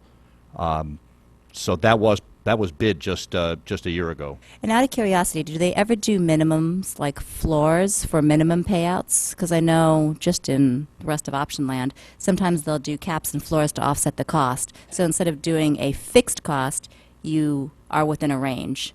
Then you eliminate the premium up front, because oftentimes premiums are more expensive. Yeah, they don't set a minimum. What you can do, there are options within stop loss that a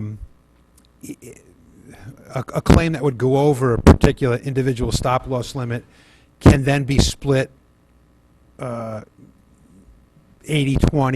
The vendor would pay 80, and the policyholder would pay 20% of that. So it lowers your cost up front for the same individual stop loss limit, but then you're on risk on the back end if anything goes over. So there are different methodologies. I just remember that with this whole concept, whenever you're long volatility, it's much more expensive than if you try to reduce your volatility exposure. So you want to basically cover both ends of it, and that reduces your overall cost. Right. I mean, part of the reason we switched to 300,000 was because we had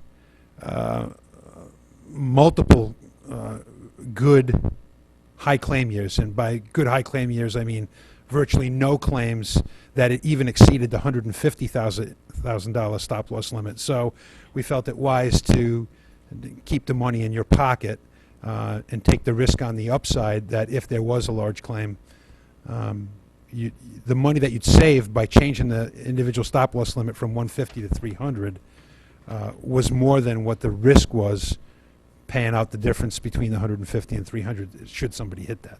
Right. I think my question's a little different, but I'll talk with you offline. Sure. Mr. Convertito? All right.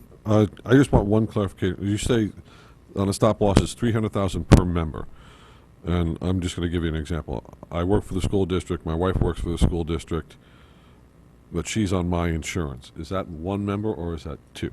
Two. Okay. Thank you. No. One more question? Members are belly buttons. Go ahead, and then we'll go on to page 2.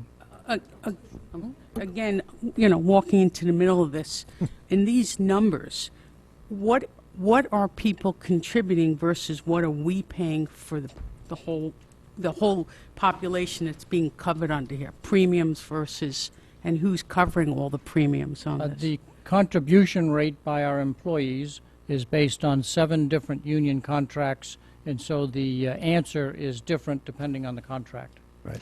These are gross costs. These costs would be reduced by, as Dr. Dwyer said, the amount of money that's paid through employee contributions. And when we get to Exhibit 5, I think you'll, so if you hold that question till Exhibit 5, thanks. It may, Mark, one last question, then we'll move on to page 2.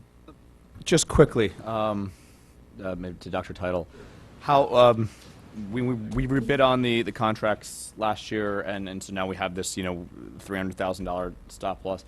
How long is the contract that allows us? Let's say right now, as we've said, we're kind of making money off this. How long do we guarantee that we're at 300,000? It costs X.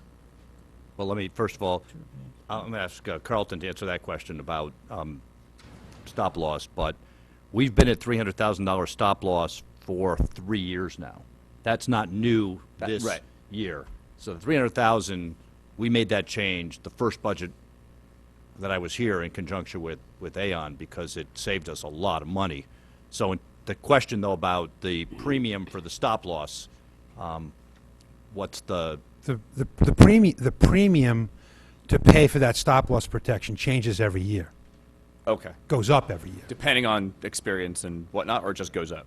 Yeah, it actually depends on the pool, the vendor's pool of stop loss coverage. So it's not just your own stop loss experience.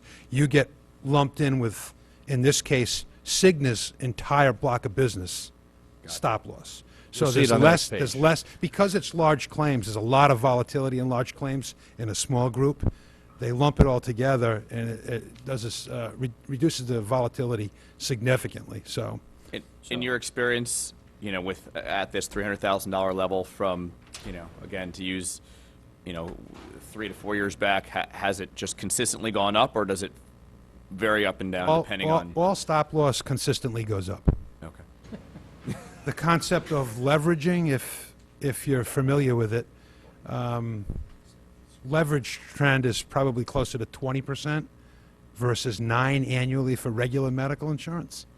And leverage trend is what you see inside the pool. So your pooling charges tend to go up between 15 and 20% on an annual basis. So if we can move on to page 2. Thank you. Mr. Fattabine. Just your comments formulate another question in my mind.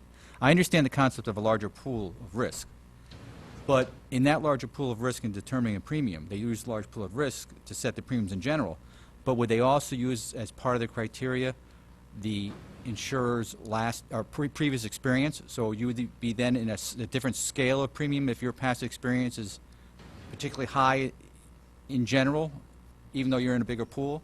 That's a very good question.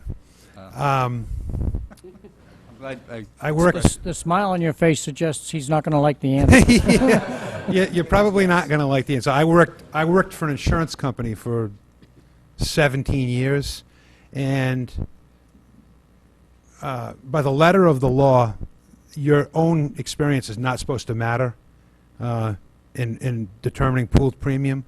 But as a guy who used to do it, the people who have good experience get the pool rate. The people who have bad experience get the pool rate plus. Typically, stop loss is a insurance company cash cow. Page 2.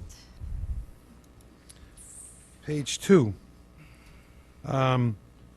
Page 2 is virtually the same math as page 1, except you'll notice that on the trend line, on line number 4, instead of trending for 8 months, we trend for 20 months.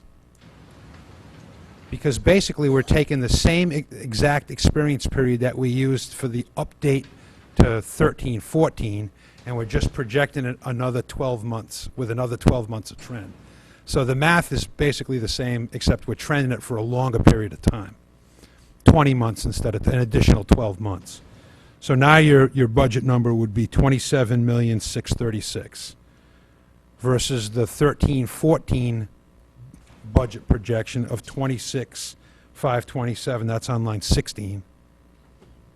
An increase of 1,000,001 or 4.2%.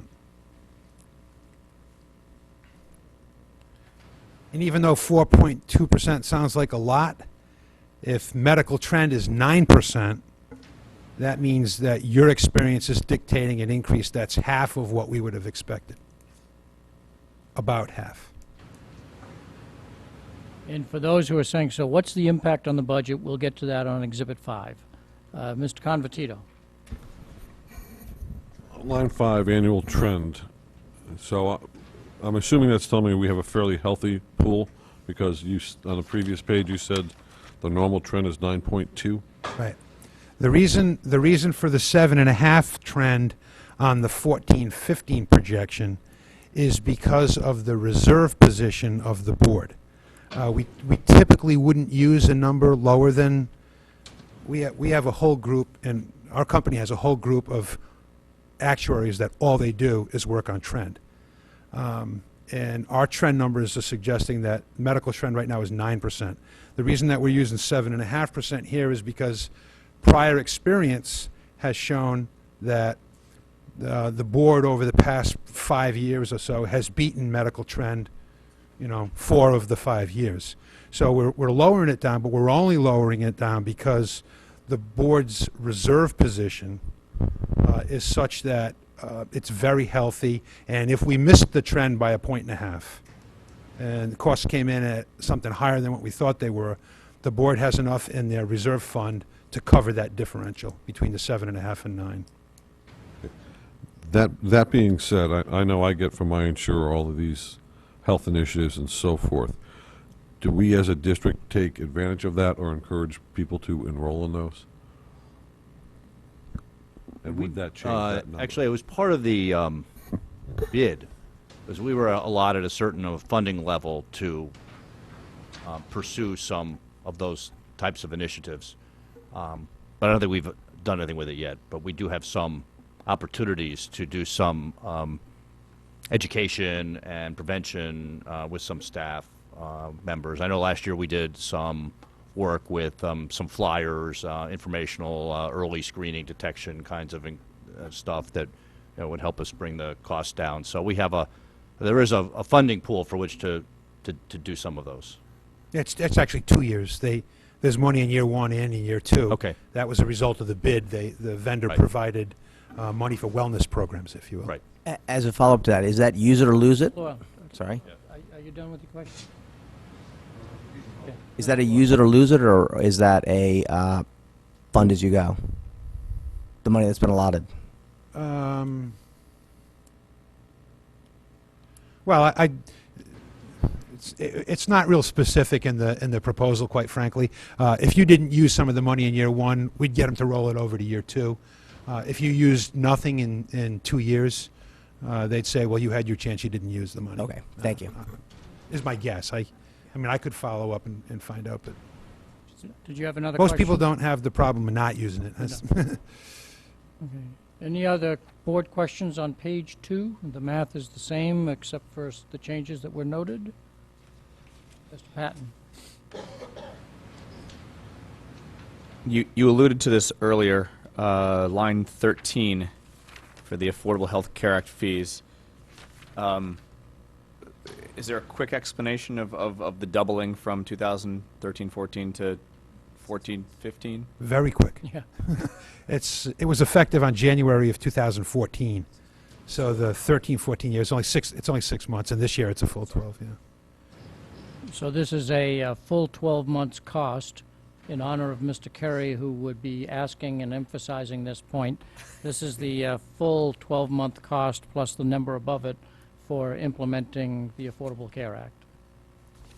When Eric goes through the Affordable Care Act, we'll go through those Yeah. fees On to page in some 3. more detail. Oh, I'm sorry, Mr. Fatterbean? I guess one quick comment to make sure I understand this. On page 2, you have a projected increase of 4.2% in the cost based on the increased payout that is anticipated. Is that right? Correct. That's the number 4.2%. Correct. But that increase of 4.2% is actually, if you do it from last year's budget to this year's budget, the increase is actually more because we had a savings in last year's budget, or this current year's budget, of 1.9%, or 1.9% less than the actual budgeted item. So as far as These- the budget to budget, No, this is budget to budget. This isn't budget to actual, it would be higher. well, you have on line, I guess I'm confused then. You have on line 15 of page 1, the total estimated cost of 26. Right, that's, 26013 is the estimated actual. But we budgeted. But you budgeted 26. Right. Right, I so you got budgeted it. So it is 26.5, budgeted, and then if you look on line 16 Right, it's on page 26.5. 2, it's All right, I apologize. 26.5. So it's budget to budget. Budget to budget is 4.2, budget to actual would be higher. Higher, that's right, yeah, the budget to actual is higher. Right, All right. that's a good problem. Page 3 is kind of the math related to the discussion that we've just gone through, so I'm not sure it makes sense to I don't go think- through this, because the real impact is on the budget. Mrs. Maxon Connelly, you have a question on page 2. Just very quickly, how does the 4.2% as over the last 5 years, what were the normal percentage, not normal, what were the other percentage numbers we looked at? Yeah, nothing's normal, but... Yeah, right, that's why I took that up. Over the last 5 years, well, last year was 9? Yeah, last year was 9. The 2 or 3 prior years were completely flat, 0. And those are best memory responses. Those So are- we'll give you the benefit of the doubt of Yeah, a I- point here, there. Yeah, thank you. Okay. Was that it, Mrs. Maxon? Okay. So can we move on to enclosure? One Please last do. question. On the claims in excess of ISL, do you Again, have, can you speak right into the microphone? do you have a history of what the payouts would be at different levels? Like what the historical payments would have been if above 300,000, above 150, above, Yeah, I mean, we can produce a large claim report for... not a large one, but just like, do you have one that? No, when I mean a large claim report, I mean claims that are in... That are large. Yeah, that are large. I thought you meant like yeah. a thick large. Not a thick claim report. No, we can produce large claim reports for any fiscal period, and you can look at what they would have been over 150, 200, 253, whatever number you so choose, but... Because that would be interesting to see if you can go back in time Yeah, and show the report. that's easy to get, yeah. Okay, on to exhibit number, no, Mr. Fatterbean. I guess this last page here, page 3, which I guess the gist of what I get out of this is the explanation of the how you calculate the increases in the next year's payouts, in essence. Right. And I guess I just had a question with respect to the. I don't quite understand what was said in the cost shifting box in the very bottom. It says this is an individual provider's shifting of costs from fixed or discounted payers to reasonable and customary payers, such as insurance companies or self-funded employers. Discount payers include Medicare, Medicaid, and managed care plans. Are we a fixed and discount our payer, or are we a reasonable and customary payer? Forget what you read in there. I can explain this really quickly. Medicare pays the physicians a set dollar amount by ICD-9 code, and it's not a lot of money. So if you're treating a lot of Medicare patients, you're doing a lot of work, and you're not collecting a lot of revenue. So what you do is people that are insured on a fee-for-service basis, which is you guys, I'm going to charge you more because I'm collecting less from Medicare, Medicaid, and so forth. So I shift. I need X in total to run my practice. If I'm getting X minus from Medicare and Medicaid, I charge you more. So I shift the cost from this plan over to your plan, so I'm whole. Most of our insured aren't on Medicare and Medicaid, I would think. No. The physician that sees you and a Medicare patient, All right. he's not collecting enough money from the government for the Medicare patient, so he shifts some of the costs that he's not making on the Medicare person over to you. Because my plan can pay for it. Correct. So we don't have any agreements with providers for a FISC or discount. You do. One of the things that the bid showed us was that Cigna had better discounts at hospitals and facilities than some of the other vendors in the area. And those are negotiated fees that their network management folks go out and negotiate with hospitals. But even within the dollar amounts or the savings that they negotiate, they're still shifting costs over. Mrs. Munsell, attachment 5. Okay, I'm going to go over the medical retention fund sheet, which is enclosure 5. And we're going to look at the last 2 columns on that sheet that are, the headers are in purple. The first column is the updated estimate for 13-14 with the October experience. I tried to color code this sheet to help you follow the numbers. We begin with the balance on July 1st. The $2,560,000 is the ending balance. The other blue down under actual 12-13 gets carried over for the beginning of this year. The $18,553 is what we budgeted this year for claims. Moving down to the 7,319 are other incomes, other revenue that go into the fund, and that the source of that revenue are employee contributions, retiree payments, some funding from grants, rebates, and so we add that to the fund to come down to the 28.433 for our subtotal of income.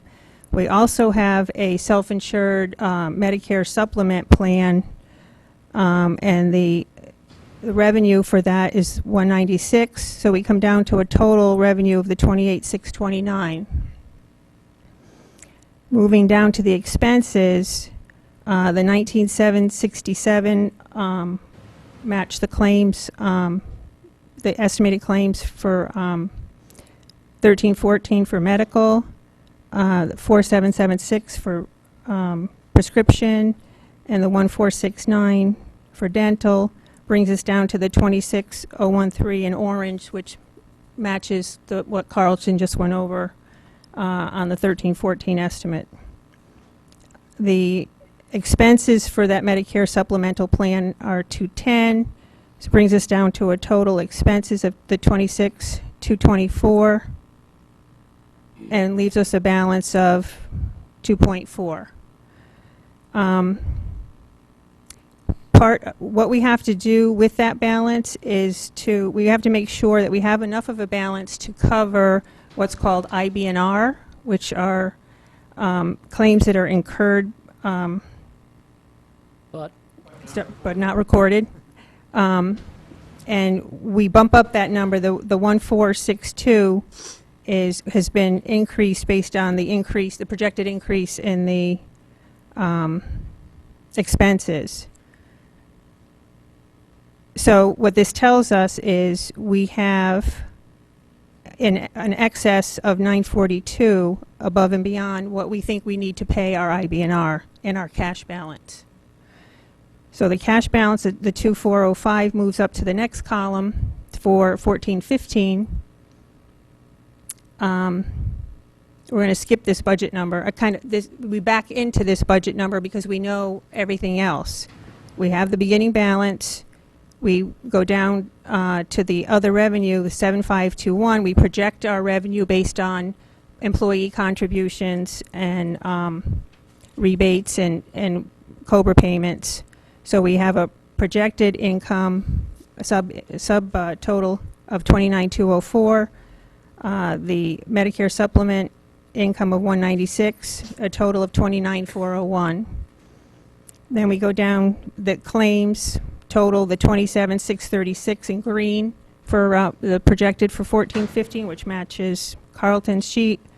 The 210 for projected expenses for the Medicare, total 27,847, leaving us a balance of 1554, which happens to be our IBNR number, also calculated based on the projected increase in expenses.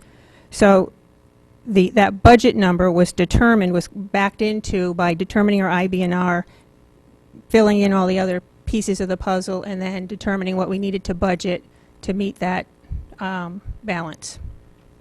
And the IBNR represents claims that may have been incurred in May or June, but they have not yet been submitted. So we need to allow for those claims to come in the couple of months after the fiscal year. Incurred but not recorded. I would say paid, but Yeah, right. So the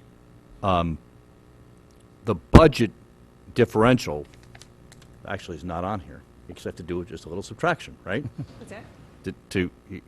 If we were doing the budget today, Mhm. all right, so the current budgeted number in the current budget for health insurance is make sure I get this right, is the 18,556,751.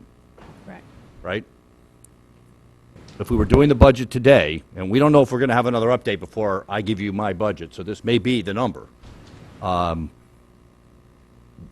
we would be budgeting 19,277,991, right, for a difference of approximately $700,000. Or compared to what we looked at last year, those of you that remember this from last year, this is a very nominal increase.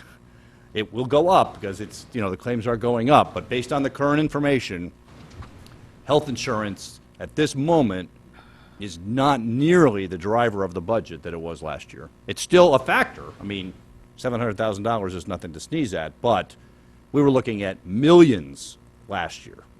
It was, when we first did it last year, 4.5 million, something like that. That's what set the whole budget off last year, was the health insurance.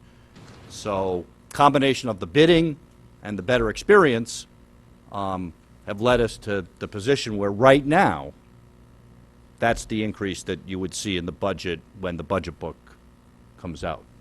Subject to one more month's experience, perhaps. Right. And so we have in the past seen some small difference between what is on this month's report and the final budget number simply because of that updated math. Sometimes yes, sometimes no. Let's see, I got Mrs. Lou McCormick, Mr. Confortito, and Ms. Carnell. So, in the last budget season, when there was that big blip, that set off the budget, that was driven by kind of unusual circumstances in that year, I would presume? Yes? Or is that in line with It was history? we analyzed this to death. It was a very large number of large claims. Is that fair to say, Carlton? Very fair. Unusually so, like unusually Usually, so. like, Usually large for this population.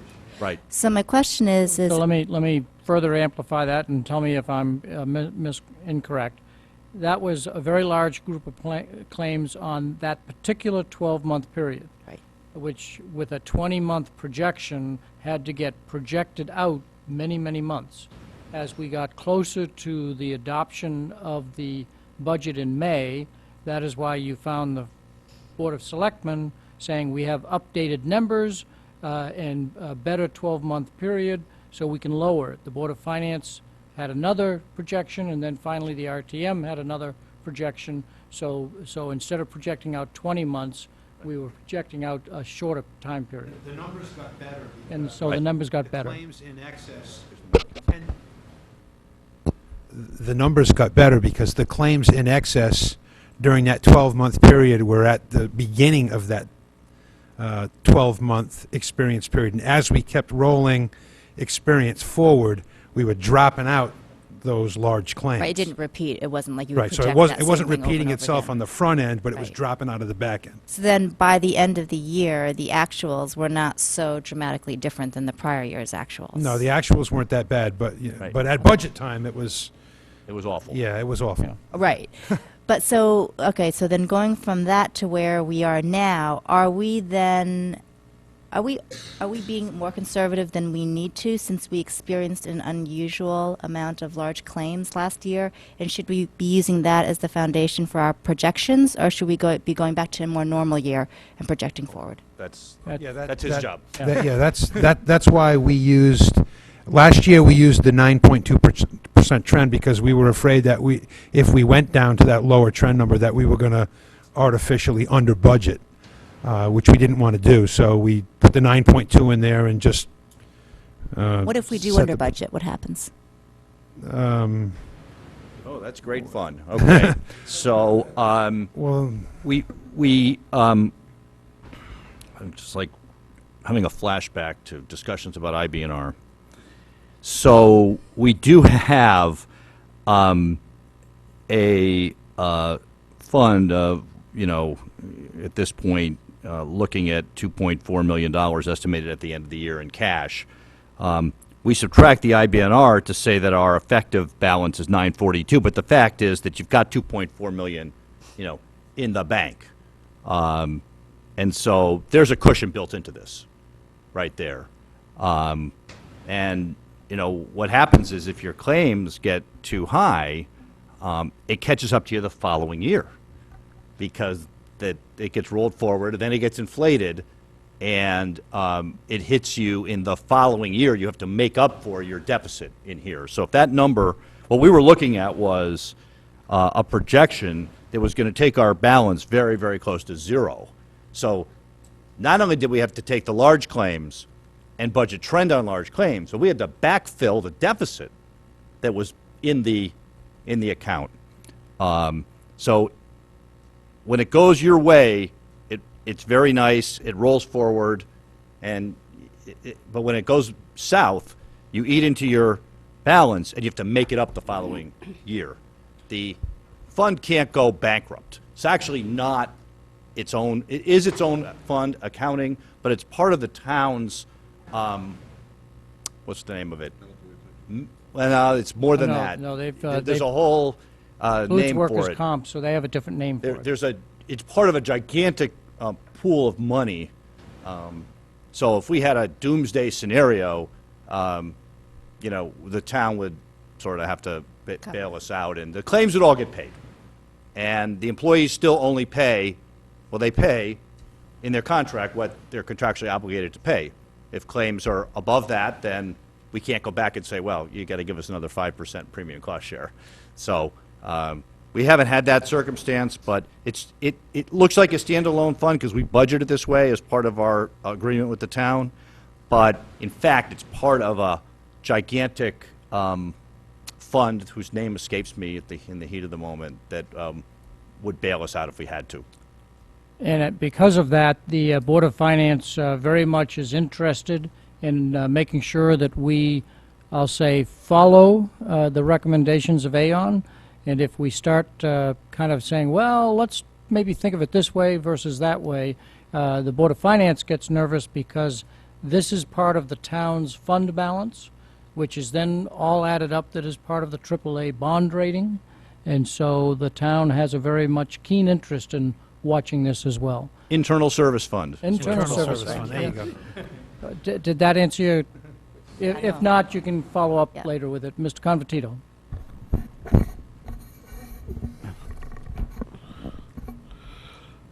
So, we have you're proposing to budget at this point in time roughly $720,000 increase for next year, okay? And of that 720, 220, and I have to just enumerate this, okay? Of that 720, 200 or nearly $220,000 are ACA fees, Affordable Care Act. That's not the difference, because we're paying some Affordable Care Act this year. Yeah. So take the 210 and make it half. It's about half of it. About half of it. Okay. So is that correct? I think so. Of that 700,000, 109,000 is increased Affordable Care Act fees. Approximately, That's right. Year to year. Right. Okay. That's a fair analysis, Mr. Carey. Okay. I just had, Tim and Pam weren't here. I had to get that out there. Going forward, and one, I think it was great, and I know a lot of time and effort went into bidding this thing out last year, and I congratulate both you and the central office for doing that and bringing it to fruition. Going forward, and I'm just going to lay this on the table, and really not for discussion, but I know a number of other towns have gone and looked at HSA plans and so forth. Is that something we're looking at, trending towards? Would that affect any of this going forward? Would it change any of the numbers? You don't have to respond to that now, okay, if you want to do it. If you're ready to. Yeah, it would change everything. HSA plans are, for those of you who don't know what it stands for, it's high deductible health plans with a health savings account on top of it.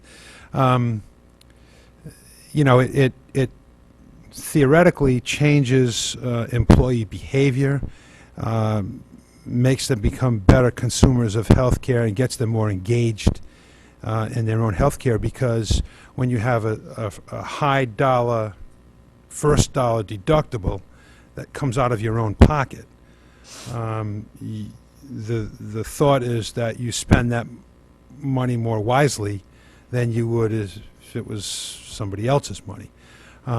In terms of the savings to the plan, it would depend on how much, if any, the board were to fund the deductible, because in an HSA, typically, especially in a municipal or a town environment, that high deductible gets seeded with some money from the town or the board or whatever. So, Any change to the health insurance plans, other than a carrier change, which we have the right to do in the contract, would be something that would be in a negotiation with bargaining units. So it's probably not something we want to have a discussion of here, but if it's something the board wants to pursue, we might want to talk about it in another venue. Ms. Cornell. I guess in following up earlier and then with Mr. Conventino's, how many employees are on this plan?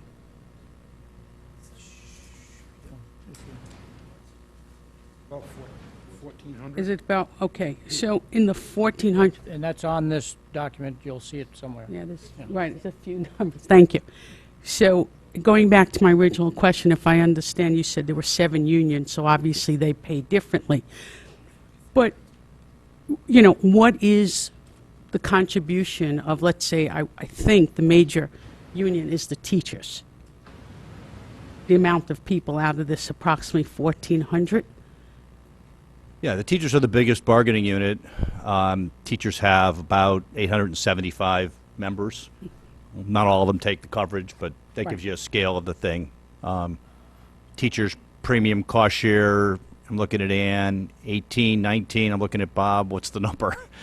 20? 20 in the current year? 20 in the current year. 20%. Not 20%. Yeah, for the PPO, which most of people are on. Right. So that's a good point, thank you. There are 2 options in the contract. Right.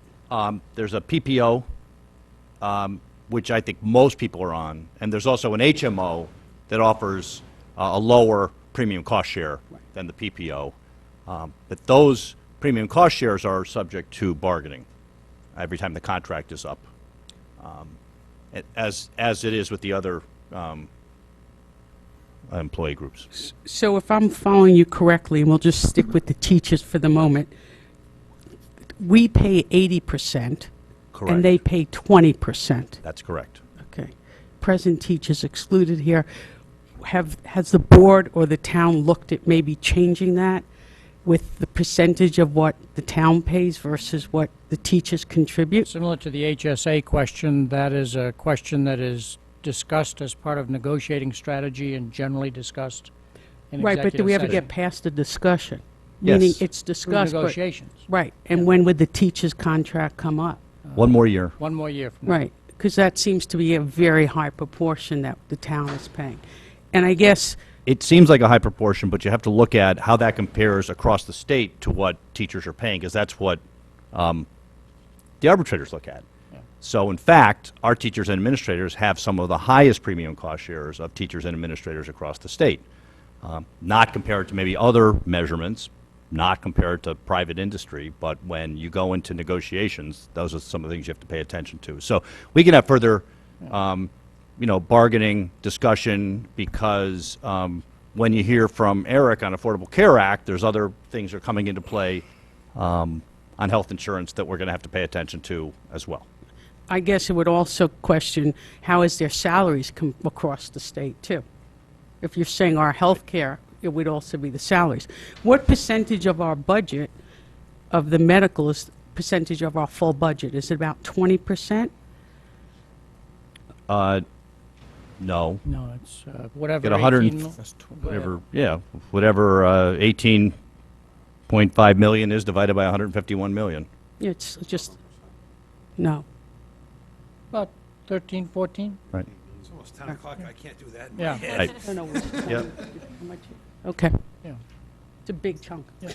And that's why it's generally the first item that we deal with, and we deal with it in December, because so that we can get a head start on this is a big number. So, can we get to the Affordable Care Act? Oh, no. Whoop, I got questions Yep, over up. here.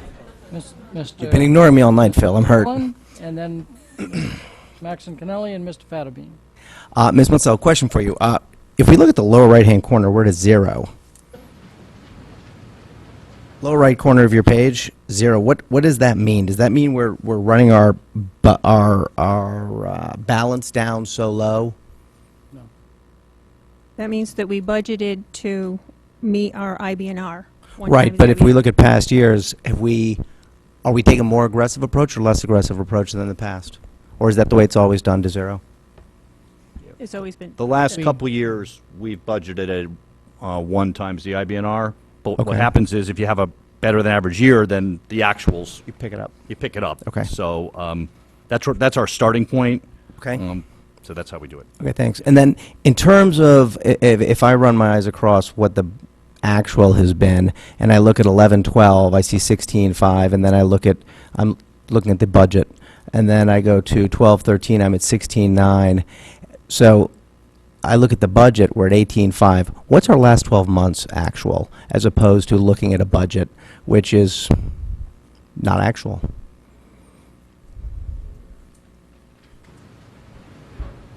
No, that's an extrapolation, isn't it? Or is that the actual? What's, What's 18,434, right, line 1? Where? Line 1 of page 1 of the enclosure, number 30. That's the last 12 months actual. No, it wasn't. That's what he said before, right? It wouldn't be that simple. Those are, let me just open to it. Yeah, the 18,434 on the medical would be the actual gross cost. That includes claims in excess of the individual stop-loss limit. And as we've gone through here tonight, the 688,000 is not the actual number of stop-loss reimbursements. It is, over that 12-month period, the claims in excess of 300,000. But that's not what the number is going to be when 13-14 fiscal is finalized. I see what the, Okay, I think I see where the confusion is. That's the number that we contribute as part of the operating budget, but what you have to balance off is we've got all that other income on top of that to make the numbers work. So if you slide across all the way- Contribution? What's that? The contribution, Yes, co-share? exactly, right. So if Yeah. you look at, for example, just in round numbers, 24 million roughly is what our paid claims are, and and that gets funded by a combination of the Board of Ed budget number that you were running your line across, plus the revenue down below. Right. That's basically the match. Yeah, it's different components. Yes. So about 7 million of contribution, Income, employee. right. Correct. Okay. And then if we look at the prescription and the dental, they seem to have a pretty decent jump versus prior actual.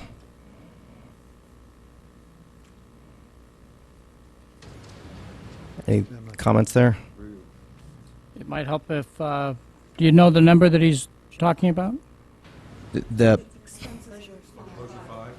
Yep, sorry. Budget.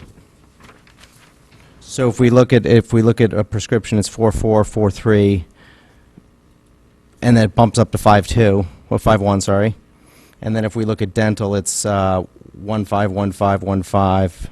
So that doesn't bump that much. It was the yeah, it was the prescription. That comes right off the Aon sheets, which I think somebody asked about. That active CVS Caremark number had gone up, so that gets rolled forward. Remember how that 132,000 increase on enclosure 3?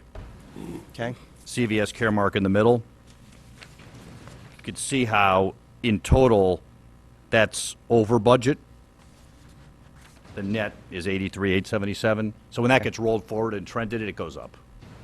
Okay. Thank you. Yep. In my next life, I will be an actuary. Yeah.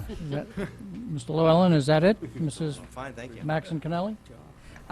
Just one quick question. The increase in the income revenue, how much of that is due to simply more employees, therefore more contributing? And how much of that is due to improved contracts on the part of negotiating? I was just wondering if you could characterize that. I don't know that. Maureen?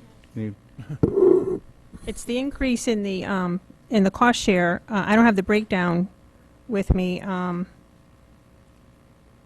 but I think mostly everything else is constant. It's basically the increase in the cost share.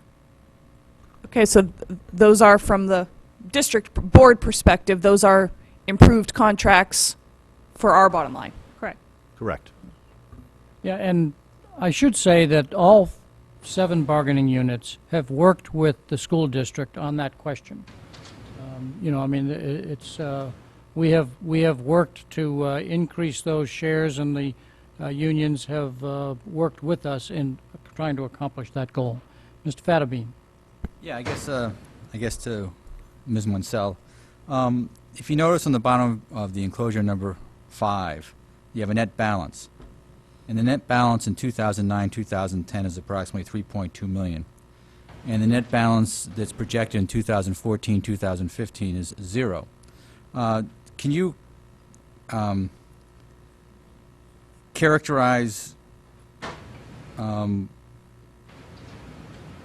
what the effect of that is, and what the effect may be in future budgets, giving that trend? All I can say is those are the first 4 columns are actuals, so that, whatever was budgeted, which I believe was done the same way that I've done it all the way over to the right, they ended up being in a better position, I guess, than what was budgeted. I think I mentioned earlier that a few years back, and now that I'm looking at these numbers, the actuals for 9, 10, 10, 11, and 11, 12 were those 3 years where we actually saw no trend, or even in some cases negative trend. So not only did the claims didn't inflate, they didn't inflate the way we thought they were going to inflate. In fact, they didn't inflate at all. So because of that, in our budget projection, we're assuming that there's some inflation. And because they didn't inflate, you see those surpluses of 3 million, and 9, 10, 10, 11, and 11, 12. But that has very little to do with the projection for this coming year. It really has, it's history, and it really has nothing to do with the projection for 14, 15. Well, they're unrelated events, I can understand that. Right. But I guess my concern is that as a budgeting tool, because we have a net balance that's declining, would one say that we didn't have necessarily a sufficient increase in every annual budget to take care of our actual expenses because we have a declining net balance? No, well, I mean, you can correct me if I'm wrong here, but what we'd like to see happen in those actual columns, 9, 10, 10, 11, 11, 12, and 12, 13, is that bottom line is 0. That means I would have hit it exactly. Oh, I understand that. Nail on the that. head. But the fact that I in 2009, 2010, I had a surplus of $3.2 million. That's and that's its net balance in my fund after all expenses are paid. Right. And I'm budgeting along a 5-year period, and if I budgeted accurately to my actual expenses and net it out every year at 0, I should still retain my net balance of $3.2 million. But in that year, you're really looking to have a fund balance of $1.9 million, $1,950,000, Which is my IBNR. I understand that. That's right. where you, for projections and planning purposes, you want to do that. But in other words, where'd that $3.2 million go? Well, it reduced the budget in the next year. Right. Correct. So I underfunded my budget. Oh, no. Well, it's real dollars. You've saved those real dollars. If you recall, prior to us being on the board and being elected to this board, and prior to this current superintendent being in place, okay, the previous board voted to underfund the IBNR by $1 million in 1 year, and that's why the fund balance went down, and that's why there was this big uproar in town about. Okay, so that's why that number went down, and that's why you see it trending down, because those funds were taken out of the IBNR. And then about the internal service account. I guess what I'm missing is that every year you're getting a net balance reduction, which means that money is not being funded. It's being taken out of our net balance. So we're not funding annual budgets adequately. So in other words, it's not encompassing. You're not depositing. If you use that terminology, you're not depositing the full amount because you're using some of the surplus. Right, I'm using surplus. For the past 5 years, I've used surplus. Yeah. Whereas next year I have no surplus. So my increase in the annual budget would be necessarily greater because I've been using my surplus to supplement my annual budgets. I mean, I don't understand where the money else goes. Well, I think go ahead. Can I make a comment? Do you want to make a response before Mrs. Lou McCormick No, comments? Mrs. Lou I was McCormick. going to say that perhaps the objective is to be at a zero net balance, and that's why they actually want to use down the reserve balance. I understand the rationale, and I understand the problem we had in the previous budget cycles where we had a surplus, which the town wanted us to have for certain rating reasons, and when we ate into that surplus for operating expenses, it was very controversial. to forestall a budget increase. My only comment and concern is that for the past 5 budget cycles, we had a surplus of 3.2 trending down to 0 in this next projected budget, implying that, or saying that money went somewhere. It went to cover expenses that we were not funding in our annual budgets. And that may be fine, but that has a budgetary impact for planning in the future for future budgets when we don't have that net surplus or net balance to draw on. So any increases we've had in the past were somewhat lower by tapping the net balance. In future budgets, that net balance won't be there to tap, so any increases may be more higher than our historical increases have been. So I mean, that's my only comment. I mean, it's a plan. maybe it's me, but am I hearing you say that you want me to budget to a surplus? No, I'm just saying that, I'm just stating Because my understanding of the historical budgeting process and what ramification that may have for future budgeting processes, which we're going to have to deal with future budgets. Right. I think that the That's the board only the board comment. does not, in a silo, budget and not take into consideration what's happened in the prior year. Yes, they do take the surplus money, reduce the budget by whatever surplus money is left behind, and yeah, every year we try to budget to 0 surplus. I mean, that's the goal. The goal is to be 0 at the end of the year and have a full IBNR at your disposal. But that would mean that the budget is 0 at the end of the year. Well, you could have budgeted that way in any one of these 5 prior years if you wanted to. But the election was not to do that. Well, you can if you know what's going to happen in the next Well, 6 months. he's That's a philosophical debate that we can have when we approve the budget. There is no change in mentality here at all. No. The math is done the same way every single year. It depends on what happens in that year, whether there's a large surplus that gets brought over to the following year. So the board and the superintendent, I'll say, has budgeted to Aon's recommendation, which for this year is a 1.554 balance that you should have at the end of the year. The town, although we're able to do it, the town would find great discomfort if we tried to balance, head to a lower balance than their recommendation. Certainly this board could, or an individual could recommend that we increase the budget to have that as a bigger number. But the recommendation from Aon is the 1.554 is the recommended balance to have at year end. And so we should budget to get to that number. Mrs. Maxon Cannelli. And this came back to the discussion we had last year of whether we go 2 times IBNR or 1 times IBNR. And so this is where we've landed on 1, and that's also why these numbers are lower here, correct? Yes. And these are numbers, obviously, that we'll be checking that the Board of Finance are comfortable with in terms of that this is what we're going forward with. This is exactly how we did it last year. Yeah, correct. Budgeted to 1 time the IBNR. Any other questions on Exhibit 5 before I move on to Exhibit 4? I don't see any hands. Exhibit 4. I've been very patient.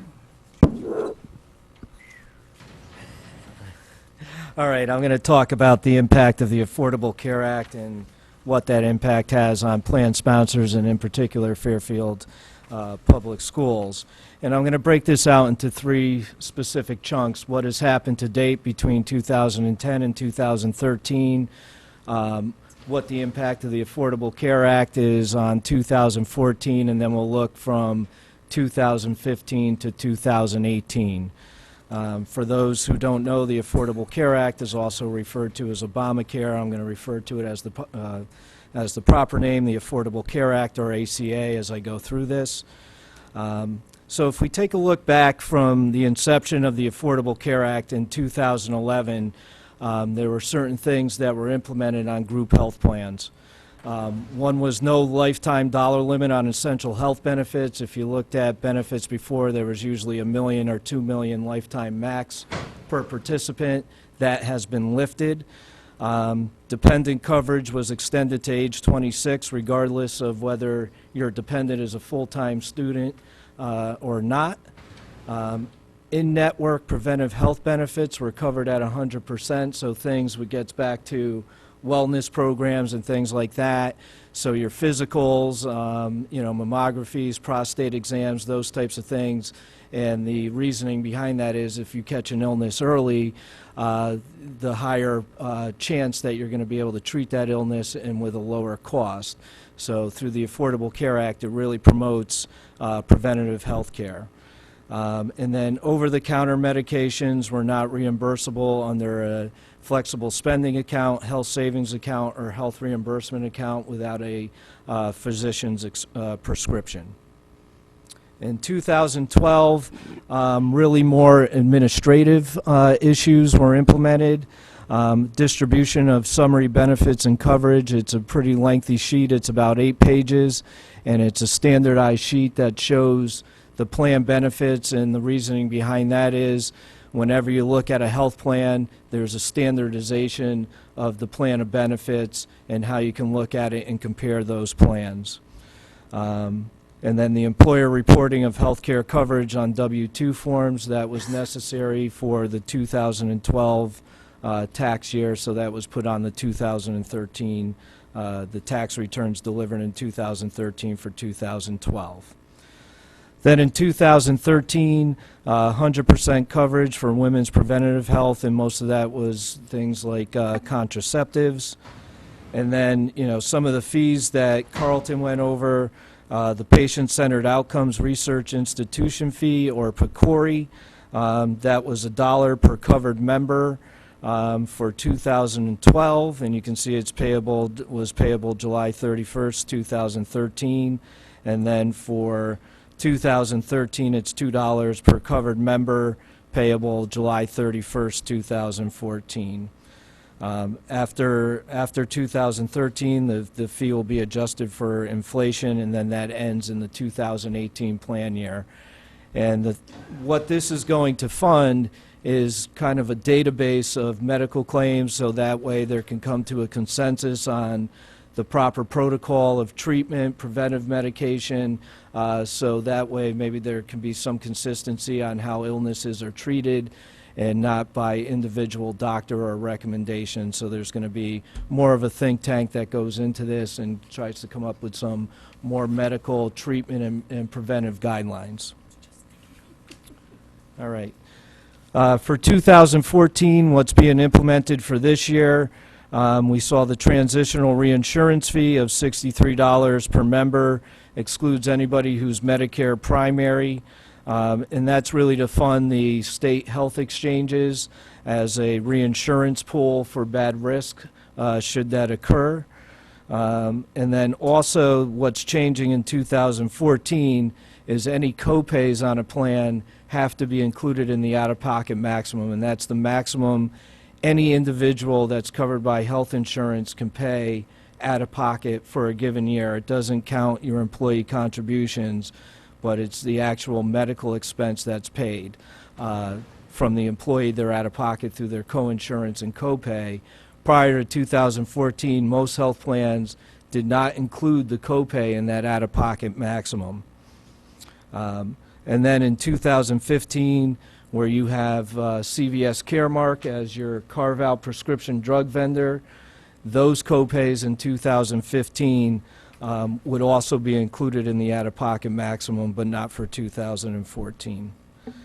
And then lastly, legislation that was just introduced, it was either in October or November, there was a change to flexible spending accounts, where if you had an unused amount of $500, you could carry that over into the next year. In order to do that, you do have to make amendments to your plan document if you haven't done that already for that. And it's not cumulative. You can only roll over $500 for 1 year. So if you had $500 this year, $500 next year, you can't roll over $1,000. The limit is $500 per year. Okay. Lastly, 2015, much of this was supposed to go into effect in 2014, but it was delayed and pushed out into 2015. So, you know, large employers, and large employer means any employer that covers more than 50 employees, or employees more than 50 employees, have to cover all full-time employees who work 30 hours or more per week. You also have to offer minimum essential coverage or pay a penalty of $2,000 per full-time employee, and you can see here it gets a little convoluted, minus the first 30 FTEs if one employee elects coverage through the state exchange and receives a subsidy. Your plans do meet that minimum essential coverage, so that will not come into account on your plans. And then after you offer the minimum essential coverage, you have to offer a plan that meets minimum value requirements, and that's also affordable. Now, the minimum value requirement means that it covers 60% of medical expenses. When you look at the state exchanges, generally the bronze plan will cover 60%, up to a platinum plan covers 90% of medical expenses. Again, your plans are covering more than 60%, so it would meet the minimum value requirement. And then the affordability requirement, any employee contribution cannot exceed 9.5% of household income.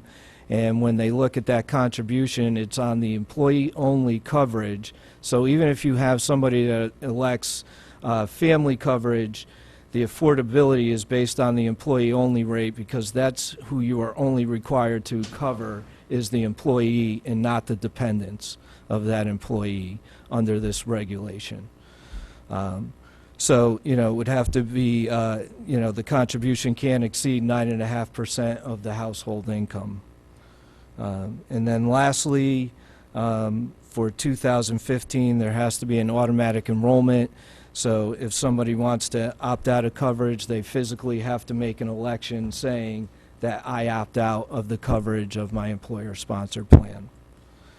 And then the big looming issue is in 2018, which is the excise tax. Sometimes it's referred to as the Cadillac tax, where an employer must pay 40% of the cost over $10,200 for single coverage and $27,500 for family coverage. This is definitely on the radar of a lot of employers now, and they're starting to plan to mitigate that cost.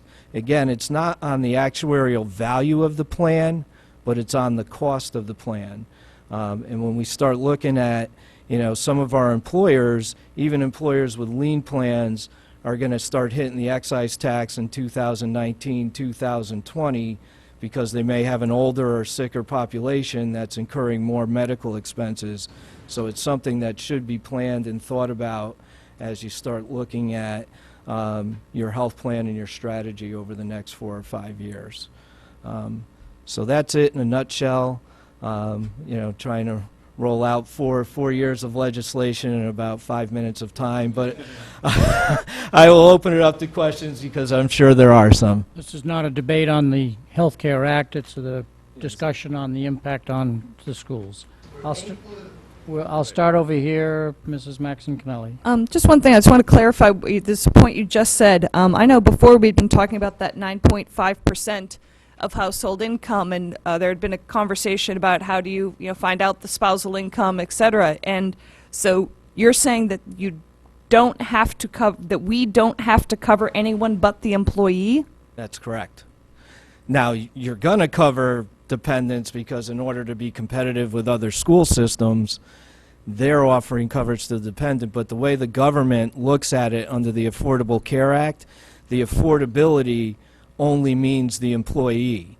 So if I apply, if I look at the contribution for employee-only coverage, that's the amount that's applied to the 9.5% of income, not the contribution on your family coverage.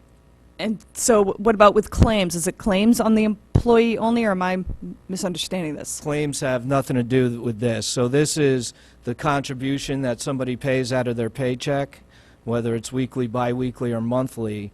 So the 20% we alluded to before that the teachers have to pay of the premium, that's the amount that goes into the affordability for that individual. When the government says that you have to offer coverage for folks that work in excess of 30 hours a week, They only say you have to cover the employee. That's what the government says. You have multiple documents, collective bargaining agreements and so forth, that says you're going to go way beyond coverage. So here's the impact that we have to be careful about. We do have some employees, potentially, who work 30 hours or more, who do not have coverage. For example, we conceivably could have a substitute teacher, right, who, works enough hours over the course of the year to get, and they don't have coverage right now. So we have to offer coverage, and we can't offer cut rate coverage like the Mayhem guy on the Allstate commercial, right? Can't offer that coverage because you have to have a minimum value. Plus, you can't charge them more than 9.5% of the household income as part of the contribution towards that coverage. So, and if you offer too rich a plan, you get hit with the excise tax. So somewhere in the middle is the right answer to all this, but it's the right, exactly, right, yes. So the issue is, and we have to figure this out with help from a lot of people, is beginning in 2015, who are we going to be on the hook for to offer single coverage, health insurance to, that we presently don't offer it to? And these could be non-union employees, they could be temporary employees who happen to work enough, and the reason it's more urgent, you're saying, well, it's 2015, why are we worried about it? Because there's a look-back period to determine this. And the look-back period could be a year. So you may have to start offering the coverage July 1 of 2015, and you're saying, well, that's beyond next year's budget, right? But the look-back period may be the 14-15 year, which is the year we're looking at.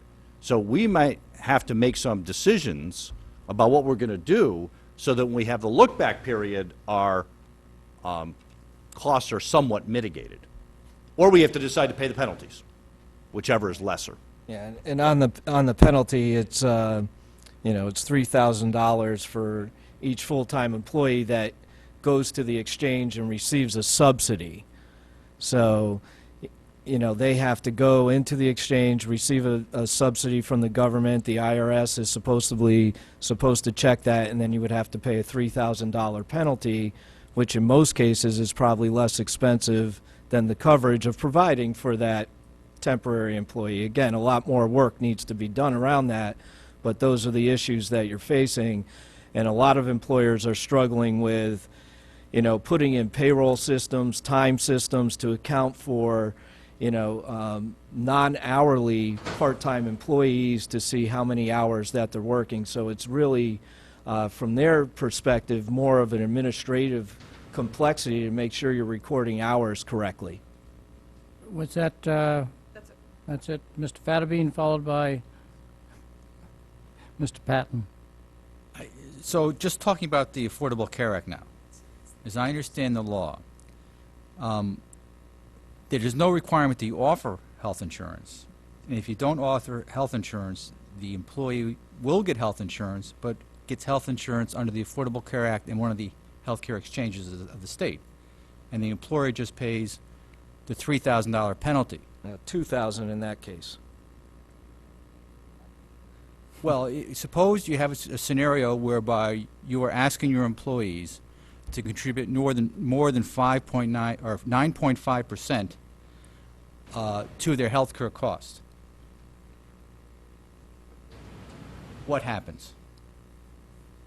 If you ask them to contribute more than 9.5%, so I think there's two different statements. If you didn't offer coverage at all, you would have to pay $2,000 on every employee if one employee goes to the exchange and receives a subsidy on the exchange.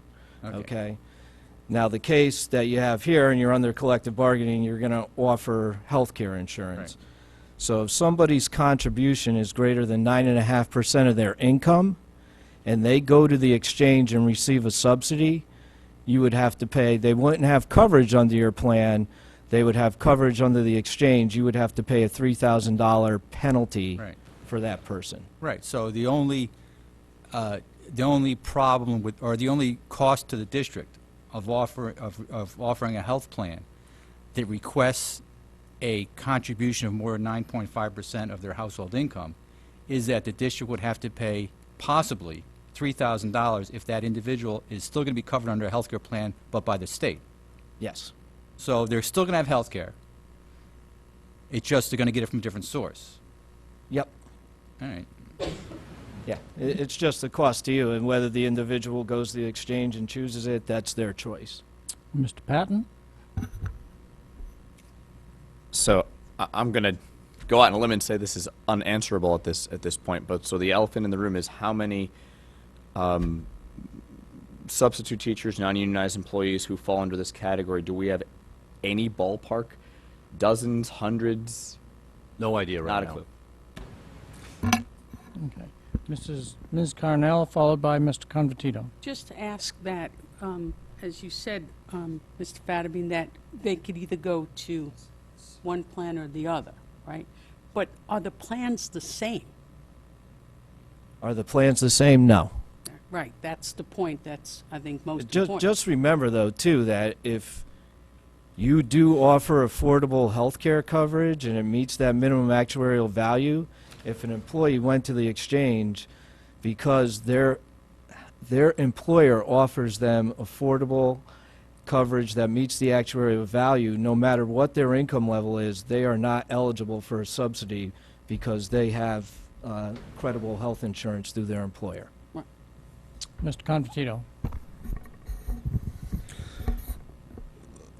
The number that sticks out is actually the last line of the sheet in 2018. That is your best guess, or what is that $2 million based on in 2018? And thank God I'll be off the board by then. So, I'll let Carlton answer that. Basically, we took your claims experience and kept trending it over multiple years, assuming no plan changes and so forth, to get there. But I don't know if you want to add on to that. That's exactly what we did. Yes, you do. Yes, you do.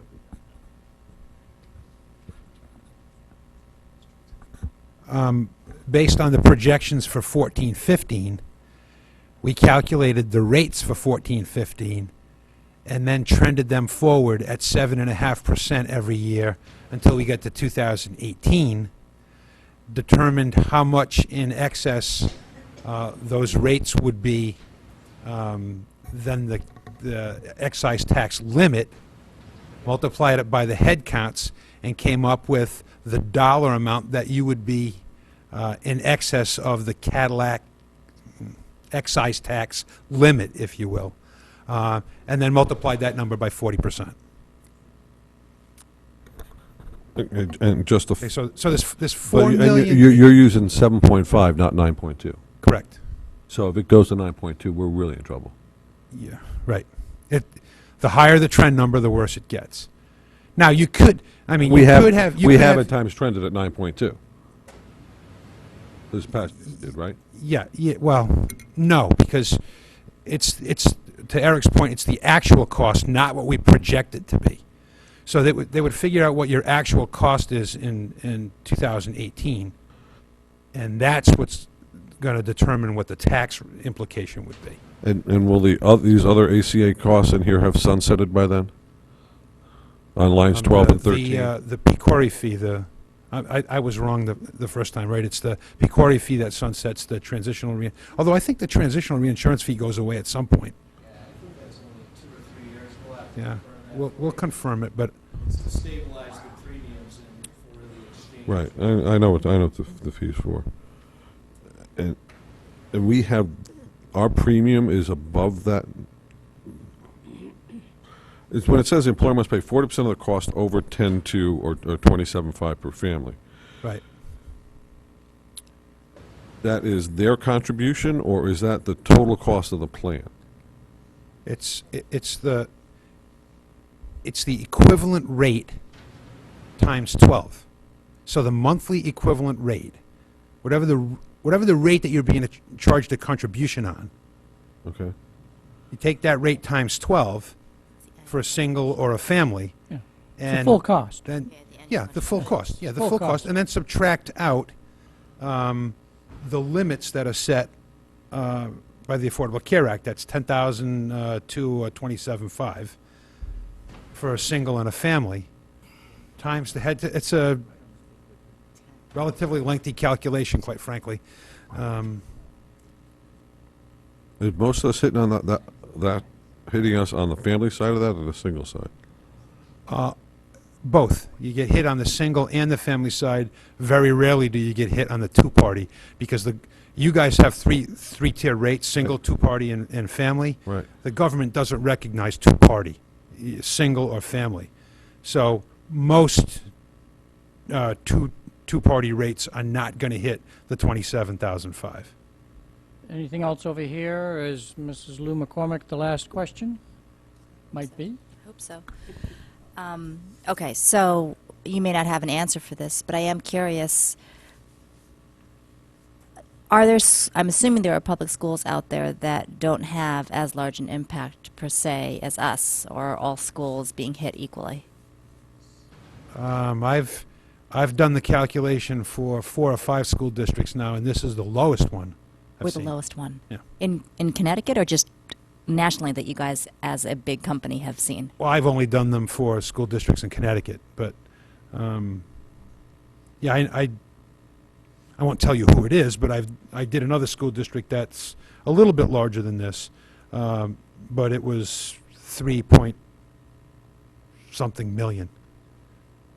Okay. The tax so, implications. Right, so maybe this isn't a good question, but I was going to ask, what ideas have you seen other school districts come up with that would help address this? Well, you have to bring your costs down. Well, I mean, specifically, like what? Yeah, how I mean, did they the bring? What were introduction, the I mean, ideas that they had to bring their costs down? Clearly, you have to have a philosophy of balancing between in my mind at least, employee contributions and the actual cost of the plan. I think you have to kind of shift the cost away from the employee contribution and reduce the plan value, if you will. So through HSAs is one of the ways you could get there. But really anything that reduces the value of the plan itself.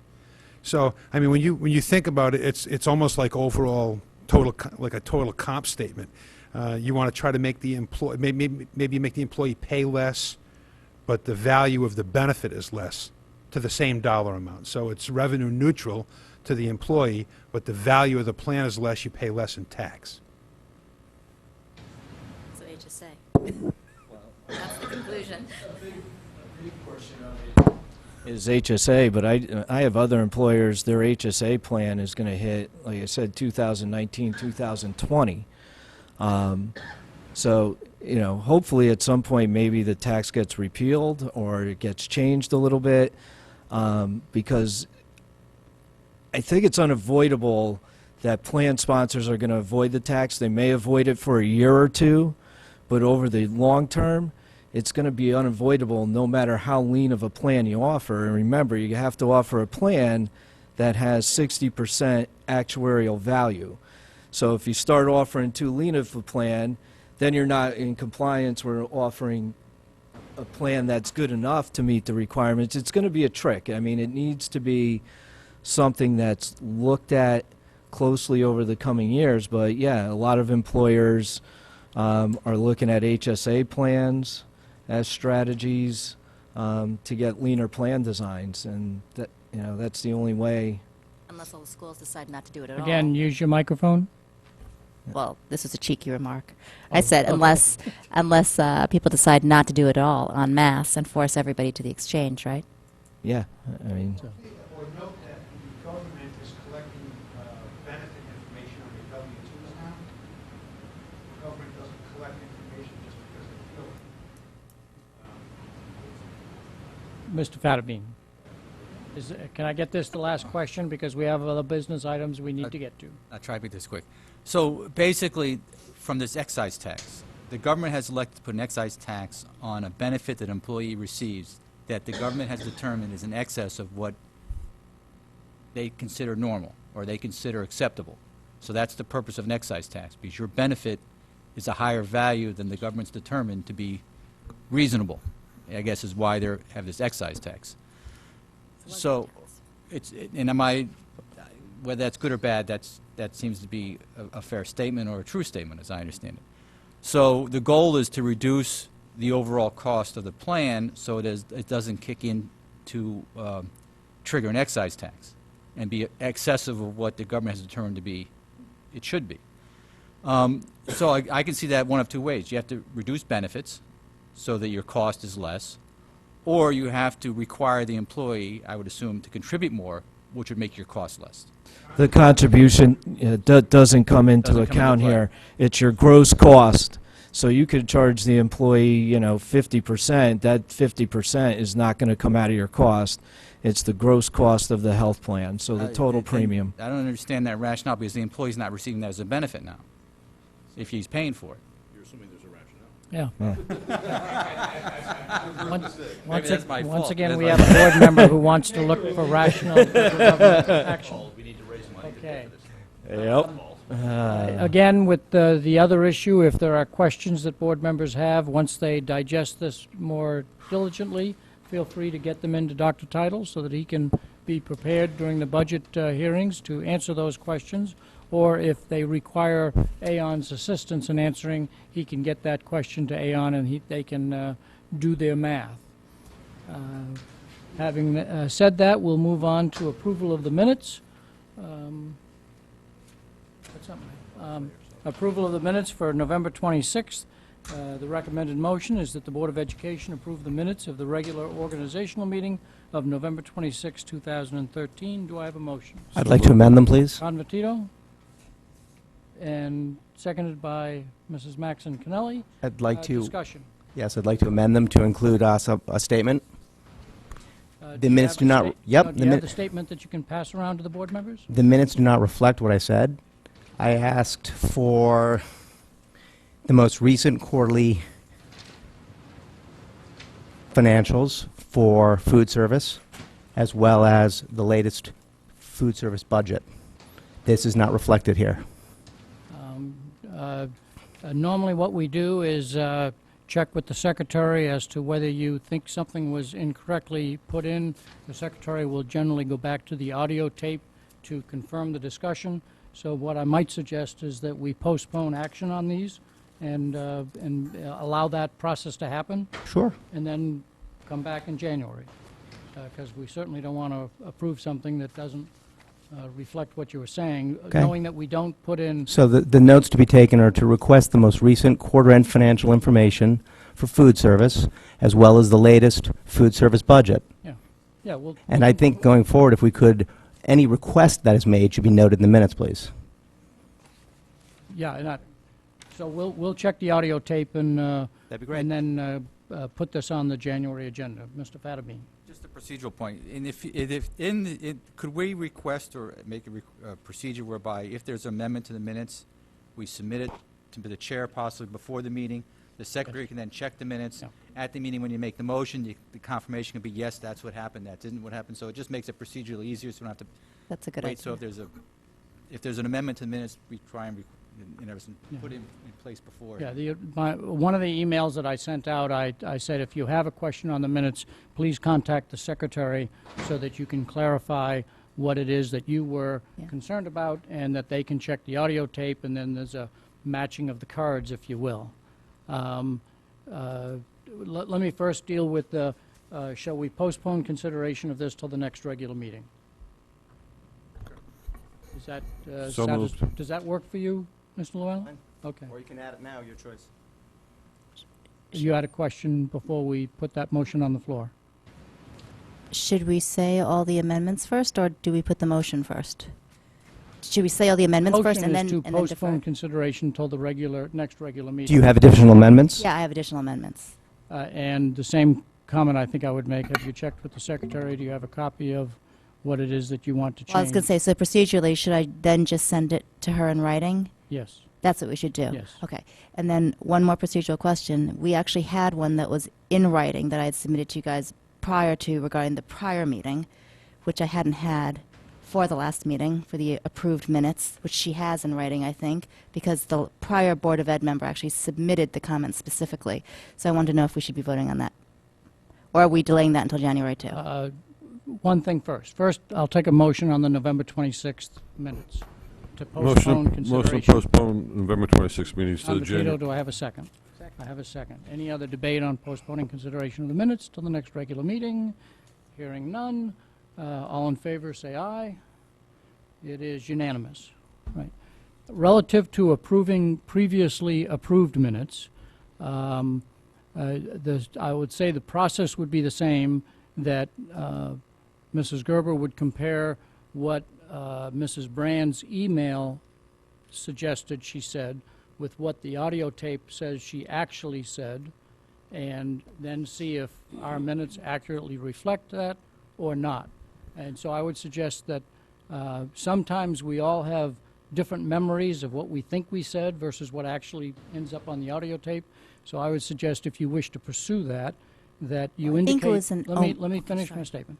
That you indicate at this meeting, I think, that you intend to offer an amendment to previously approved minutes, so that next meeting it can come up on the agenda for a vote, which would be by majority vote, and that in between time you work with our current secretary to compare what the audio tape says versus what the email says, and determine whether you wish to pursue that. Can I ask a further clarifying question? What about omissions? So it's not about interpretation, it's about a strict omission of a statement. Yeah, we have not normally tried to make it these minutes a transcript of what people say, and so. No, not a transcript, but like if somebody made a specific comment that had value, that it's Again, omitted. if you have once you work with the secretary, if you have a particular motion you want to make, then it would be up to the board whether to decide to approve a change to previously approved minutes or not. My last question is, I thought I had an email exchange with the board with the notification and attached the email stream with a specific language. So does that not qualify as notification for this meeting or not? No, it wasn't placed on the agenda, so I would say the notification is today, and we'll put it on the January agenda. Okay, fine. Superintendent, board and committee liaison reports. Do we have anything that needs to be reported under that is important that we take up at this moment? Don't see any hands going up. Superintendent's report. You're going to need Doreen back at some point, but I just want to point out the Career and Technical Education Award that Fairfield Ludlow High School received. You got a copy in your packet. Fairfield Ludlow High School was the #1 ranked secondary school in the area of textiles and design from the statewide assessment for 2013. The pension expense is also part of our budget.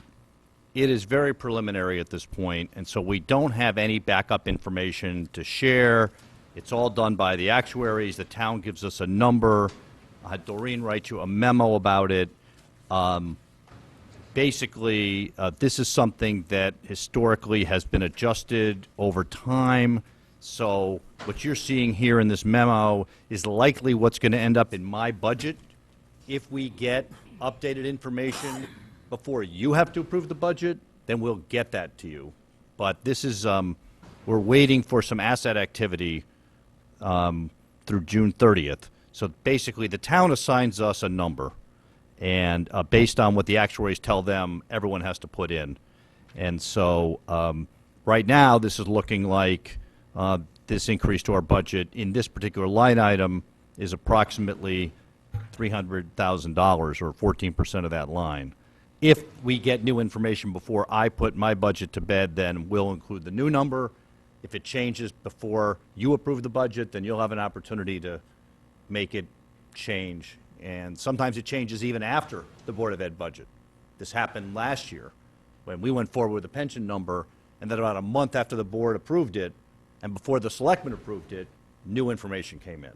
So this is more of a notification of where we are. but since I haven't done the asset activity for the last fiscal year, it's quite possible it will change. That's about our extent of it. Mr. And Chair, one thing to add to the superintendent's report that Dr. Title will be too modest to comment on. He was recently invited to join a suburban school superintendents group that is limited to 150 active superintendents from preeminent suburban school districts nationally. And so somehow or other his work has come to the attention of people around the country, and he is to be congratulated for that. Questions for the superintendent? Mr. Fatterby. I just have a real quick comment I'd like to make. Since we glossed over this awards for the technical education and so forth, for the textile and designs, I just wanted to highlight that very often we really fail to we neglect to appreciate what great programs we really have in this district. And unless you're personally experience these programs, you tend not to be aware of them. But this is one I have personal awareness to, and it is a great program. I have a student I'm very close to that went through this program and is now went to college in fashion design and is now working in Manhattan as a fashion designer for a large outfit, and it is really a tribute to our district that we have these programs. And these are the type of programs that really distinguish our district, and one in which we really should be proud of. And I might add, as well as the business program. I was very impressed with the business program. These are the things that really distinguish our district from others, and ones which really make our district a great district. And I just wanted to make sure everyone appreciates these things, even though they may not be personally involved in them, but they really are great programs. It's great. No, great. And not unlike the business curriculum presentation where Mr. Downey, who had a close relationship with another student, who commented on how valuable a program that may not be part of the mainstream but was very important to their child. Other questions for the superintendent? Calendar? Hearing none, we'll move on to the calendar.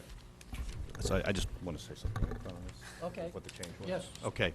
So there's a slight change to this from the one you saw at the last meeting, which was based on a comment I think that Mr. Confortito made about the half-day for elementary in February. In the prior version of this calendar, it was on Tuesday, February 3rd. And so what we met with the elementary principals and asked, if we could put that, where would it be most useful to you in terms of your own work? And so what we did was, our recommendation is to move that to the Thursday, the 12th, which kind of lengthens out that long weekend for people. So if you have students in elementary, middle, or high school, they'll all be getting out about at the same time. So we heard some interest in trying to lengthen a little bit of the February break. This is an attempt to do it that doesn't cost us days at the end of the year. So that would be the that would be an elementary only early dismissal. That's the only change in this calendar. We did not change the recommendation on the April vacation. We did research. I think Mrs. Kennelly asked about the cap window is the same. Window is likely to be the second, third, and fourth weeks of March. We don't know exactly when in that window, but that's still the same window. We did research the transportation costs. It's approximately $3,500 cost to the district because of the being off on the bus schedule with CES, the way buses are shared. And the other point I would make is for the 100 or so students who go to our CES half-day programs, and we send students to 2 half-day programs. If we don't line the vacation up there, then those students end up with no vacation, because for half their day, they're with us, and the other half of the day they're at CES. So just for the impact on those students, it's problematic in those families. So for those reasons, we left the April vacation where it is, but again, I don't have strong opinions on the calendar, so you guys can have at it. at this point. So that's what's in front of you. I think I saw an email from Mr. Patton asking a question. Do you still have that question or comment? No. That question is, I may have others, but that question is Other satisfied. questions that board members have? Ms. Carnell? Want to put a motion on the table to approve it? Oh, yeah, we should, I guess. It's getting in late. order Let's to get a motion on the discuss. table. Okay, the recommended motion is that the Board of Education approve the 2014-15 student calendar as proposed. Do I have a motion maker? So moved. Mr. Convertito, a second. Mr. Patton. The motion is now open for the debate. Ms. Carnell, followed by Ms. Lou McCormick. Yes. We brought it up last time, and Dr. Title, thank you for the explanation about looking at a March break instead of an April, and trying to extend the February break. You know, I'm not sure how to word this, but I make a motion that we start school after Labor Day. And I think the question we talked about last time was, and Dr. Title differentiated between the teacher's contract and the amount of days they have to go, the students have to go.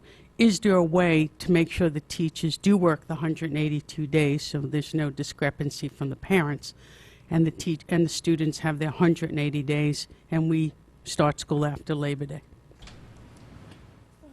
All right. So.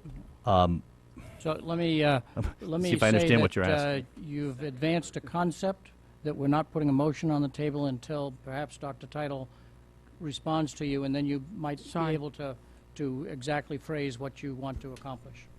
Mark was supposed to bring Robert's rules for everybody. Well, this isn't a Robert's Rules question. Yeah, no, this isn't the Robert's Rules. Thankfully. This is, So are you, if are you thinking that, I just have a clarifying question. Yeah. Are you saying that you want the first day for students to be Tuesday the 2nd? Is that what you're suggesting? Correct. Okay. So right now, the first day for students is the 28th. To check my math on this out there in the peanut gallery. So what would happen then is we would need to add that's adding 2 days to the student school year. Is what would happen is the 25th, 26th, and 27th, those 3 days need to occur. Those would then occur on the 27th, 28th, and 29th. Correct. Right. So we would add 2 days Right. to the end of the school year. So your last day of school would then be Monday, June 15th, if there's no snow days. You'd have 4 snow days built into the calendar before you start taking days out of the April vacation, unless you wanted to extend how long in June you're willing to go to school. But that's essentially the impact of it. If you want to start later than that, you just add days to it. So let me read. Is that Well, what I you're think thinking? you're understanding half of it. I'm not sure I'm understanding your half. I thought that if we end at June 11th, if I understand you correctly, then it's 182 days. But the students, I think, state is only they have to go for 180. Again, if I'm understanding. The state minimum is 180. Right. But we have a contract with the teachers that pays them for 182 days. Correct. So we schedule 182 days because that's what we're paying for. Right. And we want 182 days because we want as many days of education as possible. Plus, the taxpayers are paying for 182 days.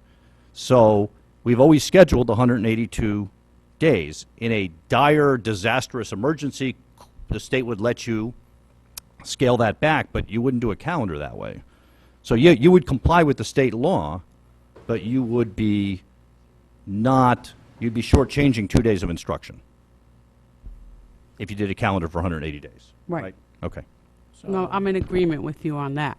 The question is there any other way to do it with the teachers making sure that they work their 182 days? That's how you would do it, the way I described it. Well, then, okay, then I make So the proper motion would be to... Can I make another suggestion? So let me clarify so I make sure that at least this one amendment is accurate.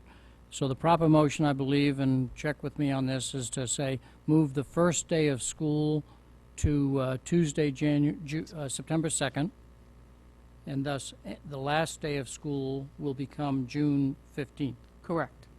Correct. That's correct? Point That of would be how it information would on that? play out. So do you wish to make that as a motion? Yes. Yes, you do. Do we have a second for that? Point of information first, though, if your goal was to not have students, then don't you actually need it September 3rd with orientation September 2nd? Is that what you're talking about doing? That no students are in the buildings before Labor Day? Correct. But can't the teachers do, oh, you're talking about the orientation Right. for when the kids Then you have to add step another up. day. Right. Right. Then you have to add 3 days, if you want to do that. You can have orientation on Friday the 29th. We'll be working. But that's for grade 6 and 9. So does that mean she has to suggest moving it to the 3rd and the 16th? Point of clarification, if you do that, though, and you have your 182 days, those 2 individual grades that have orientation could actually have orientation on that first day and have 181 days. Everyone else has 182. No, they get 182 plus orientation. It's not really a day. Mr. Chair, I'm can in we for get a second on the motion before we discuss it? I'm trying to understand it. Yeah. That's right, too. I'll I'm sorry. second it.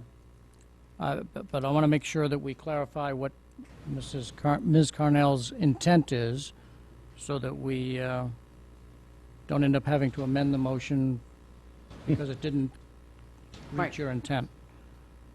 So based on the comment, the point of information question, does that say the 3rd and the 16th becomes the motion? It's up to them. It's up to you.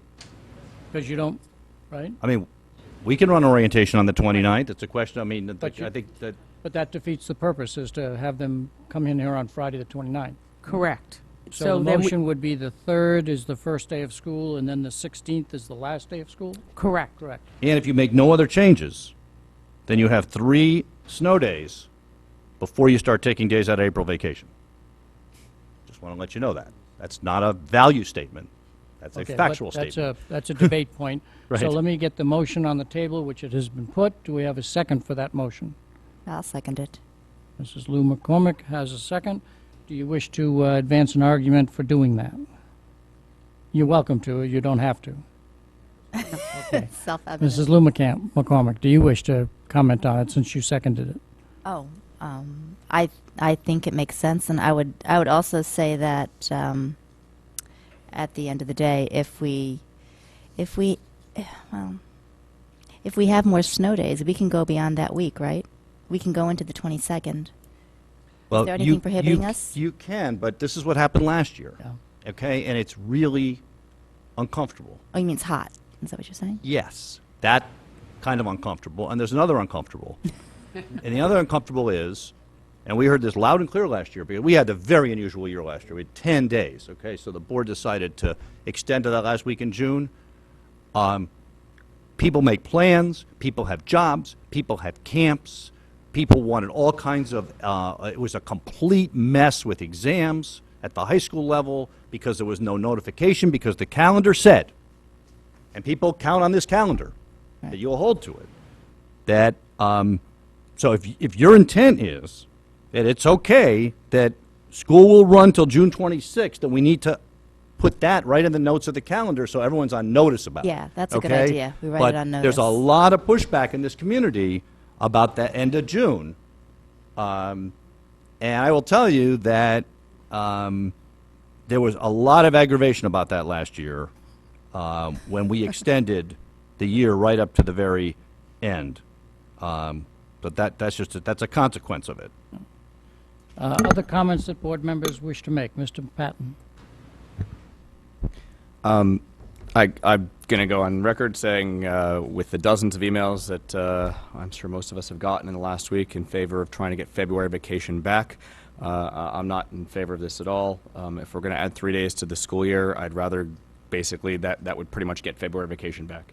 And so if it's the choice of starting when we normally do and getting February vacation back, or starting after Labor Day, which doesn't really benefit anybody other than just being in compliance with other school districts around, I don't think it accomplishes much. And I think in my opinion, there's a good chance if when next year we have to, comply with the state calendar, controlling it all, a lot of school districts start after Labor Day, and we're going to probably have to do it anyway. So I say, not this time.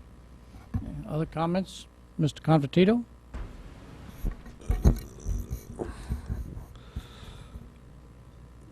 In shifting the school year beyond the start of the school year, beyond Labor Day, you defeat the purpose of what was done by eliminating the February break, along with the issues that Mr. Patton has brought up. If we have a situation where we have more than 3 or 4 snow days, and as a side, thank you for saving us one this morning, Dr. Title.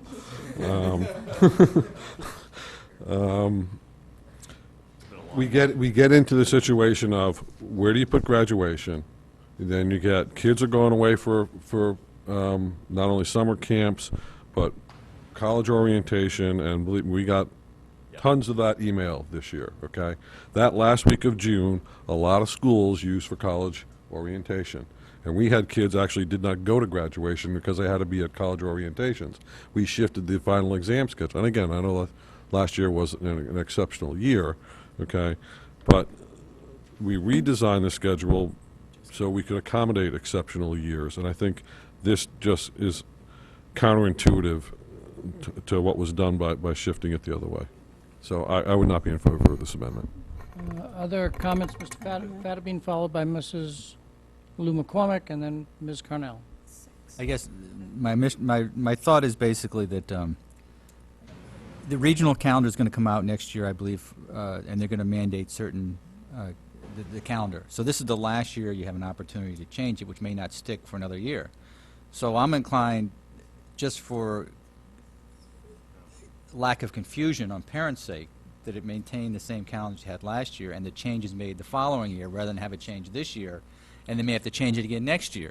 So for something that may only last 1 year, having that change is going to add confusion to the district. Some people I just think that adds too much confusion. That's just 1 year of benefit. So I'd wait till make any changes or efforts to make any changes until after the state regions act and indicate what the calendar is going to be.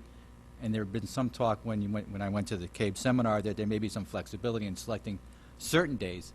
But my guess is they're going to pick a start and stop, and you may have a few floating holidays you can select as a district. But they're going to require some things in the regional calendar, and I'd wait till you see that before you make any changes. Ms. Lou McCormick and Ms. Carnell. Yeah, I was going to ask again, back to the professional development days. I guess to address Mark's question about a February break, moving those days over there, could you in fact move the October professional development day? We need to stay with discussion on this particular motion. But they're kind of all related because they're all fungible. Then we would open up this motion to a whole bunch of discussion. So let me stay on this motion first, and then once we dispense with this motion, then we can chat about that. Ms. Carnell. Dr. Tattle brought up last time that we are probably going to a state mandated calendar. And Mark, Mr. Patton made a comment that he thinks it may be after Labor Day. Do we have any understanding of that, or was that an assumption? Just an CES will probably provide the leadership around the regional common calendar. This calendar follows CES's recommended calendar. So whether you could guess that CES will change from their recommended calendar, which is prior to Labor Day, to after Labor Day, is only conjecture, I think, at best. Yeah. Okay, I just want to see if he knew something None we of didn't us know. else- Yeah. Any other questions? Shall we act on that amendment to the calendar? Yep, point of order real quickly. Do we need to extend the meeting? Yes, we do. So motion to extend. To Oh, we're going to go for 11:30 this time, just to be safe. 11:30. Second? We don't have to use it. Second. A second? That's true, we do not. All in favor of extending to 11:30? Raise your hand. Wait a second. Okay, I have Mrs. Lou McCormick. Mrs. Gerber, Mr. Dwyer, Mr. Fattabine, Mr. Llewellyn, all opposed. Mr. Convertito, Ms. Carnell, Ms. Maxon Cannelli, Mr. Patton. The motion is approved 5-4. So let's act on the motion relative to the motion is to start the first day of school on September 3rd, thus having the last day of school on June 16th. A motion in favor, a vote in favor will accomplish that. A vote against will mean that we'll stay with the existing calendar as presented, subject to further amendment. Okay? Does everybody understand that? And does the public understand that? So do members of the public wish to comment on the amendment and the amendment only? I see nobody walking forward. Is the board ready to act? All in favor of the amendment, raise your hand. Ms. Lou McCormick, Ms. Carnell, Mr. Llewellyn, all opposed. Mr. Convertito, Mrs. Gerber, Mr. Dwyer, Mr. Fattabine, Ms. Maxon Kennelly, and Mr. Patton. The motion fails 3-6. Now, you had a... Mr. Chair, move to call the original question. You want to... Move to call the original motion. It's a two-thirds vote. It's not debatable. A motion to call the question. Which closes off debate, and we will be approving the calendar based on the original motion, which is as it stands right now. A motion in favor will close debate. A vote in favor closes debate. A vote against keeps debate going. So that's not a debatable motion. All in favor of closing debate on this and moving to the motion? Signify by raising your hand. Mr. Convertito, Ms. Gerber, Mr. Patton, Mr. Dwyer, but the motion, all against? Ms. Lou McCormick, Ms. Carnell, Mr. Fattabine, Ms. Maxon Kennelly, Mr. Llewellyn, the motion fails. Ms. Lou McCormick, you had another suggestion you wanted to make. And back to February break. All right, so since we have to keep it in April, we can't move it to March given the capped exams, and we're not moving the Labor Day extension. I think that the stretch from January all the way to April is too long. I think that that was a good suggestion to have that professional development day be on the 12th. That definitely helps. I'm wondering if we can complement that even further by moving the October 7th Professional Development Day to the 12th, so they have a full day of professional development 2 days in a row in February.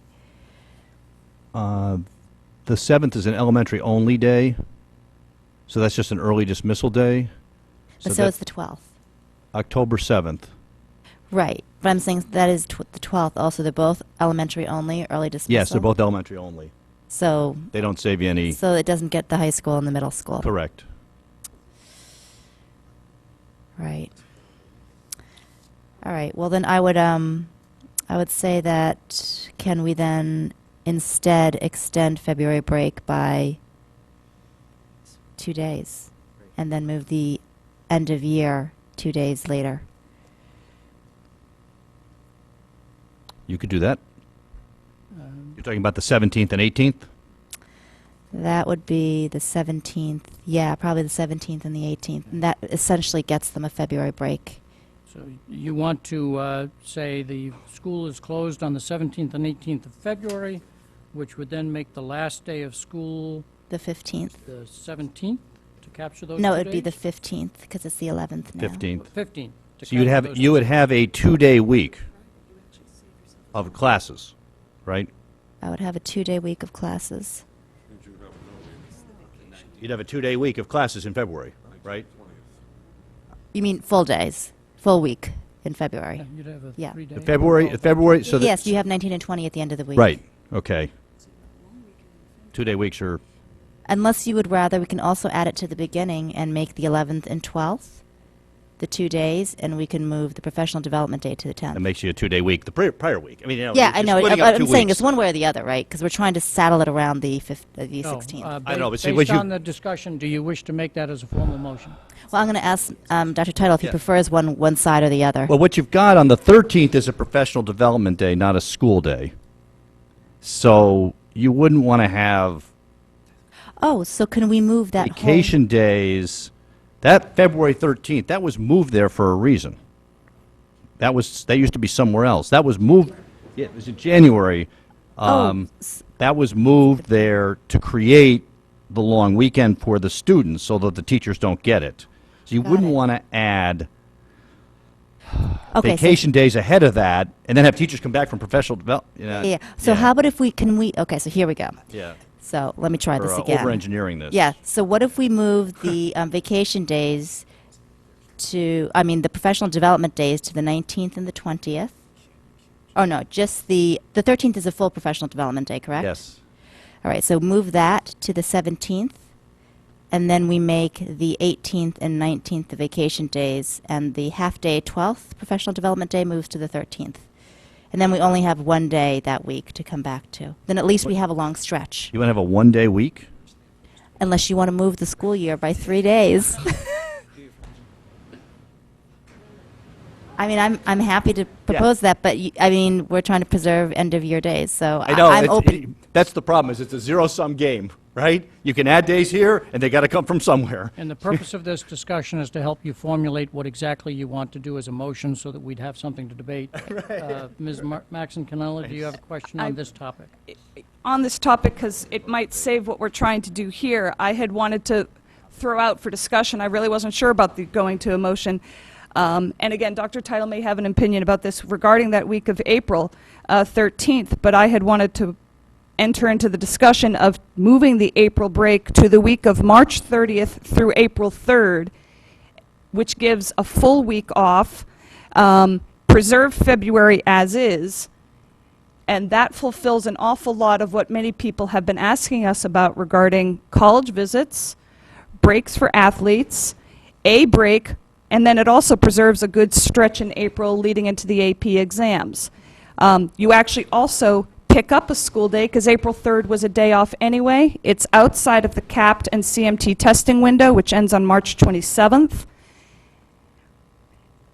And that day could either be March 27th, actually making it a real legit spring break, or you just pick up a day in June. Or we can give that back to February, too.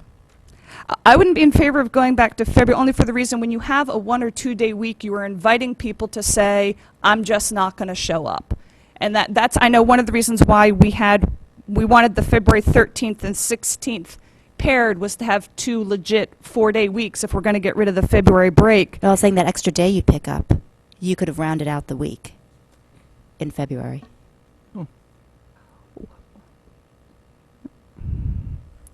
But first, the first thing I wanted was Dr. Title's. I've been up since 4:30 in the morning, and I'm getting really tired. Karen, come on up. And I got to get up tomorrow.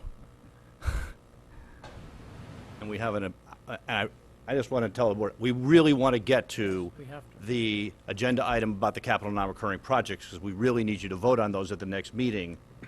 So I just want to signal that that's an important item.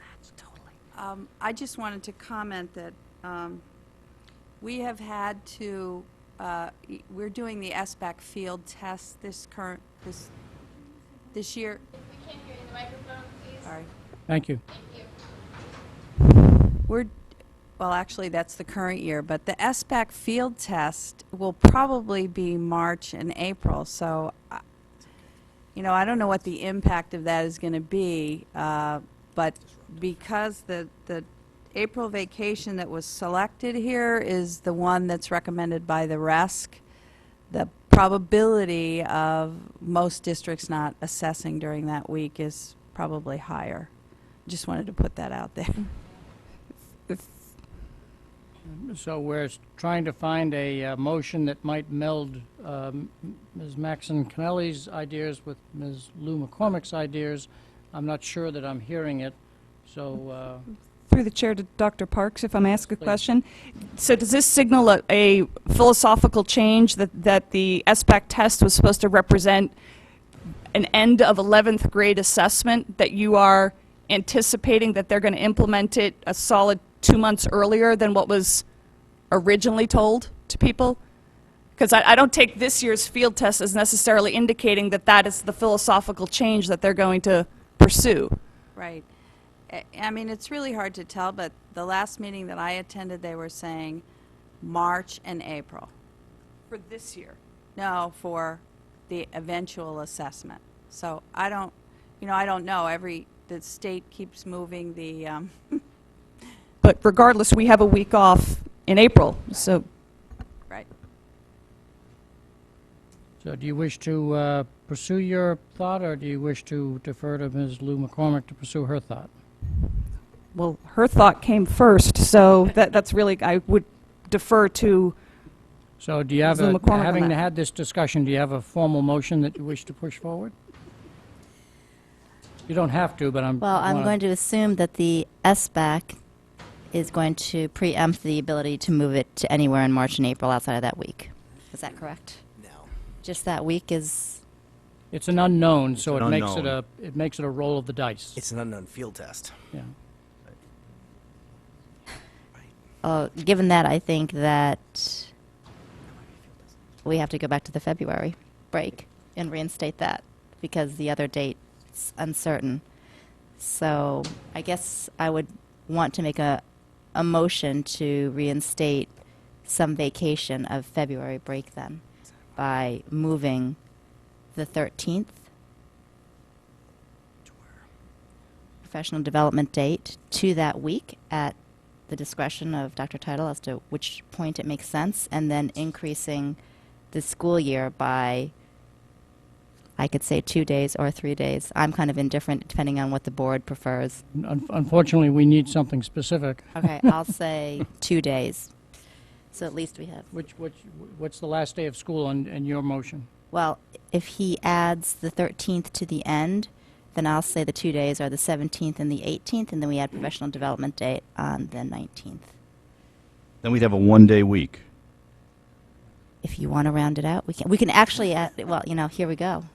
Wait, hold on. Before we continue the Okay. debate, I would like to get a motion on the floor so that we know Well, what so it I is want to do you- something that makes sense, right? So we have all these days to play with. If we move it to the 13th, right? So we move this 13th professional development date to the 19th, 19th of what month? February. We're talking about the February break. No, I don't want to do that. We move the 12th To what? to the 20th, so that at least all the elementary schools can be out and have a full week of vacation.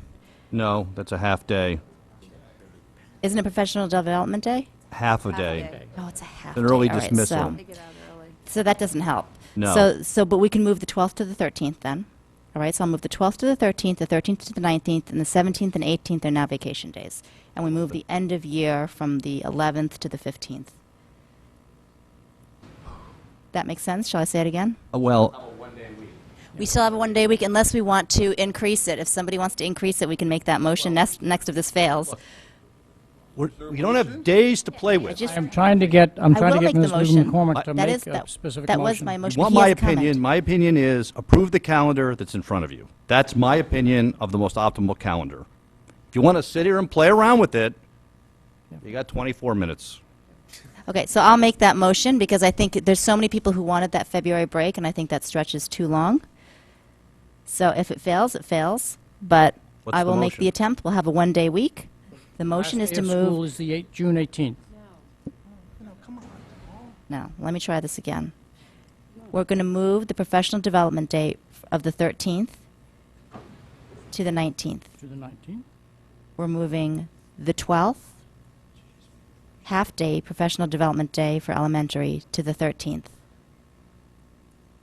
And then we have 2 extra vacation days, the 17th and the 18th, which moves the end of the year from the 11th to the 15th. I know you don't like that. I can see you shaking your head. However, I'm making an effort to create a February break. Does the board understand the motion as Ms. Lou McCormick has presented it? And does the secretary have it recorded? You do. Does the board have a question on what the motion is? If the board does not have a question on the motion, is there a second for that motion? I second the motion. Ms. Carnell seconds it. Any further discussion on that before we go to the public? We do need to get the capital budget on the, as a first reading. Excuse me. We need to, if there's no further discussion on that as a motion, we'll move to the second, to the public.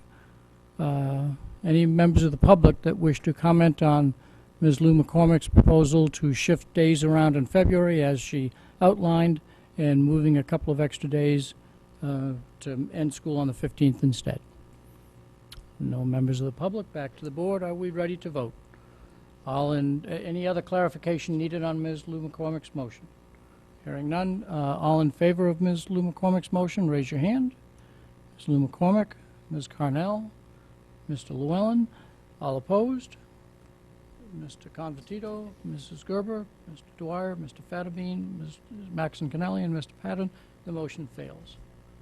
Any further amendments, or can we move directly to the motion in front of us to approve the calendar as it is currently presented? Ms. Maxon Connelly. Very quickly, I'd like to make a motion to move the April break to the week of March 30th through April 3rd. And I would accept a friendly amendment of adding that extra day either to April 6th or March 27th, but the move would be for the week of April 3rd to the week of March 30th to April 3rd.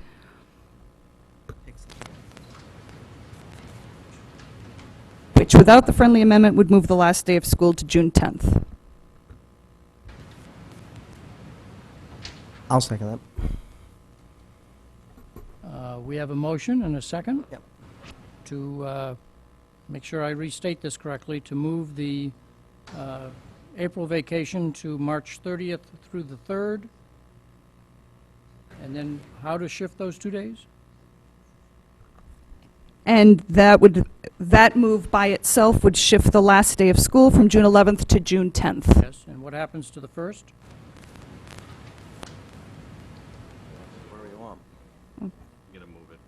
Get Where would moved it to be April 8th. Moved to April 8th is the recommendation. Also, you mentioned the friendly amendment to do the April 6th, which I would support. I don't know if I can say that. It's Easter Monday, so it would be nice to have that day off. Make that a day off, April 6th. So then the last day would still remain June 11th.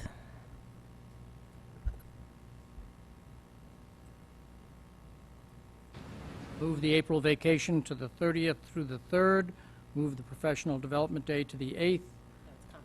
Conference day to the 8th. I'd want to, if you're Vacation going on to... the 6th. Okay. And the last day becomes the 10th. The last day becomes the 11th. That's the motion. Who was seconding that? Actually, to clarify, it would be, the break would go from March 30th through April 6th. Yeah, correct. Who seconded that? I did. Mr. Fine. Llewellyn seconded it. Any further discussion on Ms. Maxon Connelly's recommendation? Do you have any further comment that you wish to make?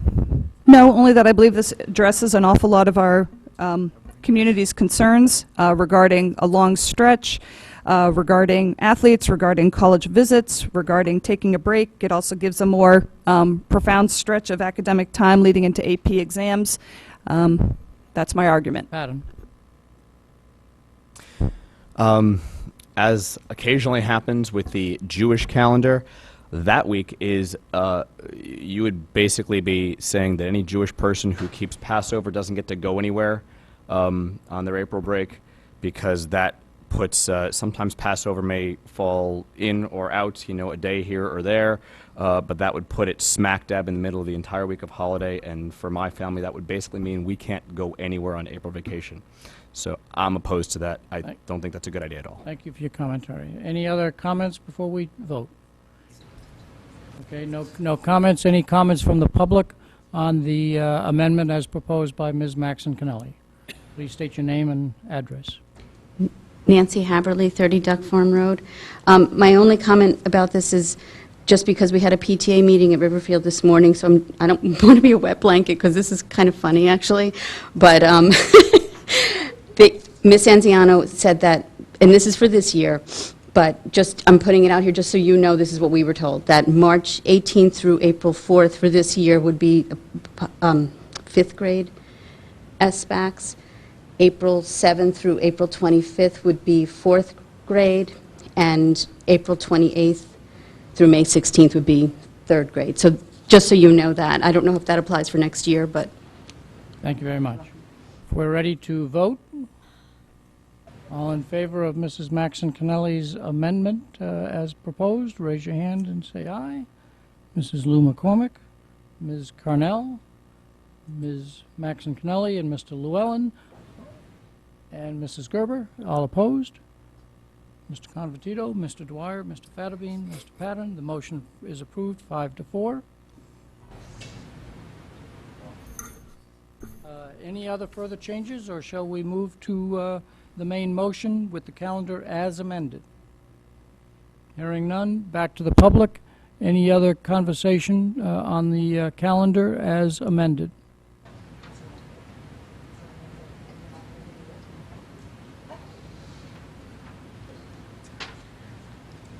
Christina Marson, North Cedar Road, and I would like to make a recommendation that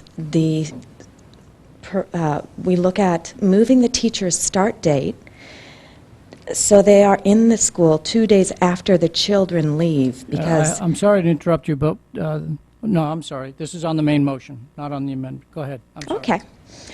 Because as I've seen in elementary and in some middle school, definitely elementary, the entire month of June tends to be a month that is spent clearing out the room, bringing home all their projects for the entire year that's primarily what June is. And so I would find it a better use of time, instructional time, if it were something that the children were participating in and bringing home their work throughout the year, that they've completed a unit, they move on, rather than bring home bags of papers that are somewhat meaningless to the parents, rather than being able to visit and go through with their child all the information that they had been working on.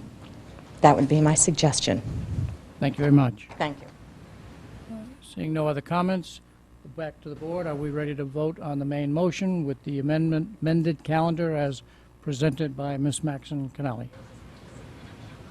All in favor, please raise your hand. Ms. Lou McCormick, Ms. Carnell, Mrs. Gerber, Mrs. Connelly, Mr. Llewellyn, all opposed. Mr. Convertito, Mr. Dwyer, Mr. Fattabine, Mr. Patton. The calendar is approved 5 to 4. The hour is late. We do have to, in agreement with the town, have the capital non-reoccurring projects. So can I get a motion to postpone the bylaws?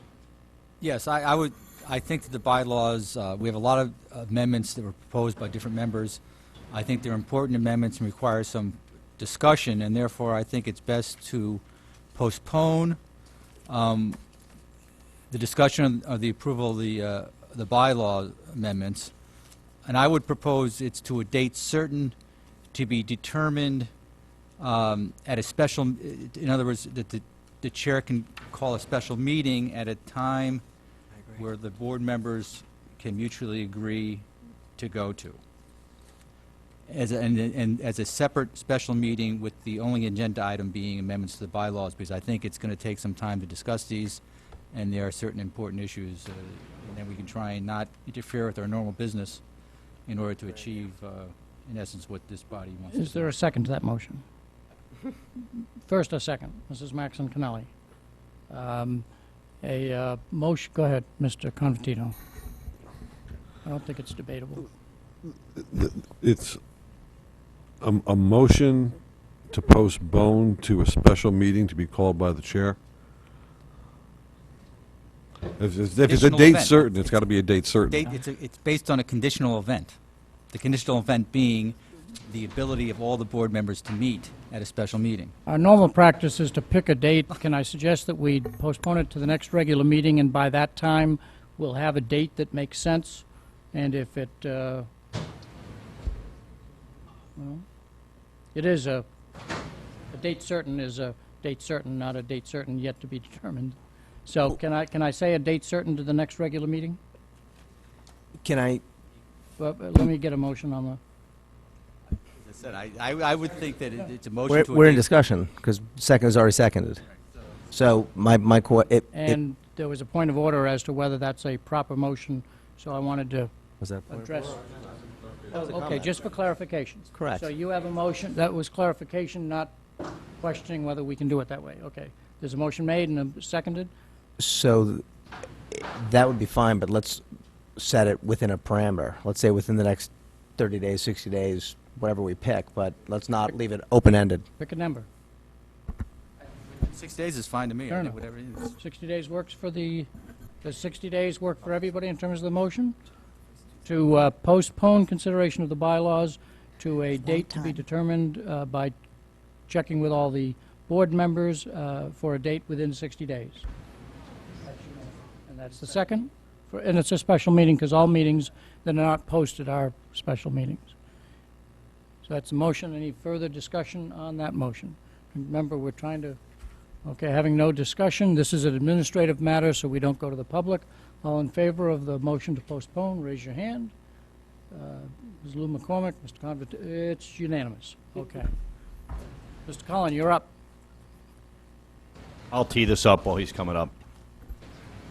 To give you a little background here, the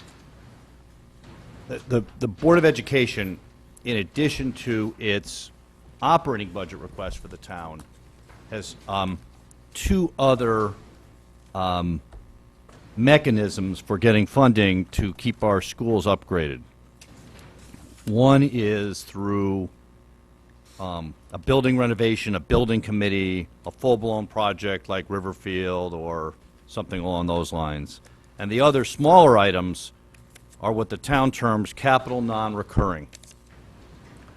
And what we did in 2011, and the board approved a long-range facilities plan that had in it both kinds of capital projects. These are off the operating budget, so separate funding streams, separate approvals. And the capital non-recurring projects generally are those that fall somewhere between $100,000 and $1 million. We have been working to continually update our long-range facilities plan as it's evolved over time. Last year we had a capital planning summit with the town. We've moved some things around in it to accommodate the Osborne Hill PCB remediation. And so it is a bit of a living document, but so this is the capital non-recurring part of that. And in the last iteration of what we thought we would be asking for this year from the town were 2 projects. And we've added a 3rd project based on what's happened in the last 4 months, 6 months. So the 2 projects that were always included to come forward to the town for approval this year was the partial roof replacement at Mill Hill for $461,614 and replacing the 1964 boilers at North Stratfield Elementary School. Those have always been in the plan, and they've been in for this coming year. The Ward High School boiler is an addition to that list. It was on our long-range plan for a couple of years out. There are 3 boilers at Ward. 2 of them are new because they failed and we replaced them. This is the last of the old timers, and it didn't make it. We have patched it together, I guess, for lack of a better way to put it, to get through this winter, but it will not last.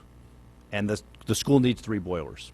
So we advanced it to now because of the change in the circumstance from when we originally brought this forward. So that's the 3rd project. So the total of that is the $978,766.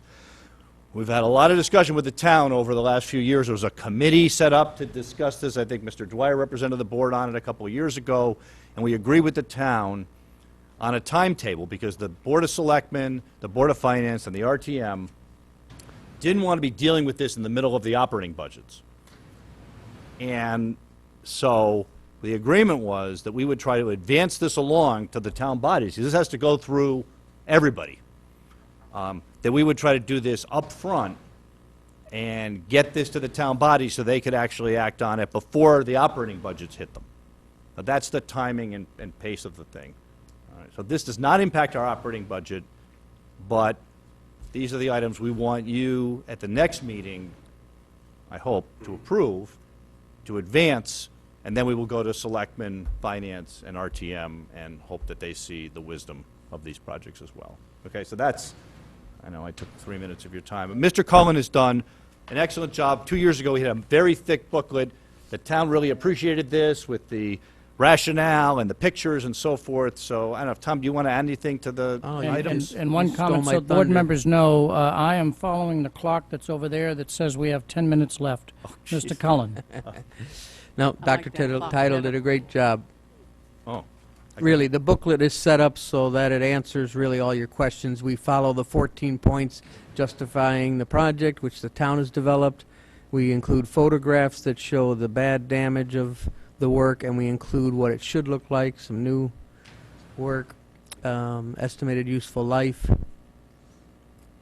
And the booklet, if you had a The other chance to look at comment the I would booklets in make there. for the new board members especially is regarding the waterfall chart, which is the phrase that is used, that the town takes all of the capital projects, puts it on what they call a waterfall chart to say, how do we space these projects out so that the town's indebtedness payments are 10% or less. They prefer it to be less. They're aiming at 9%, and maybe, depending on who you talk to, they want to go lower.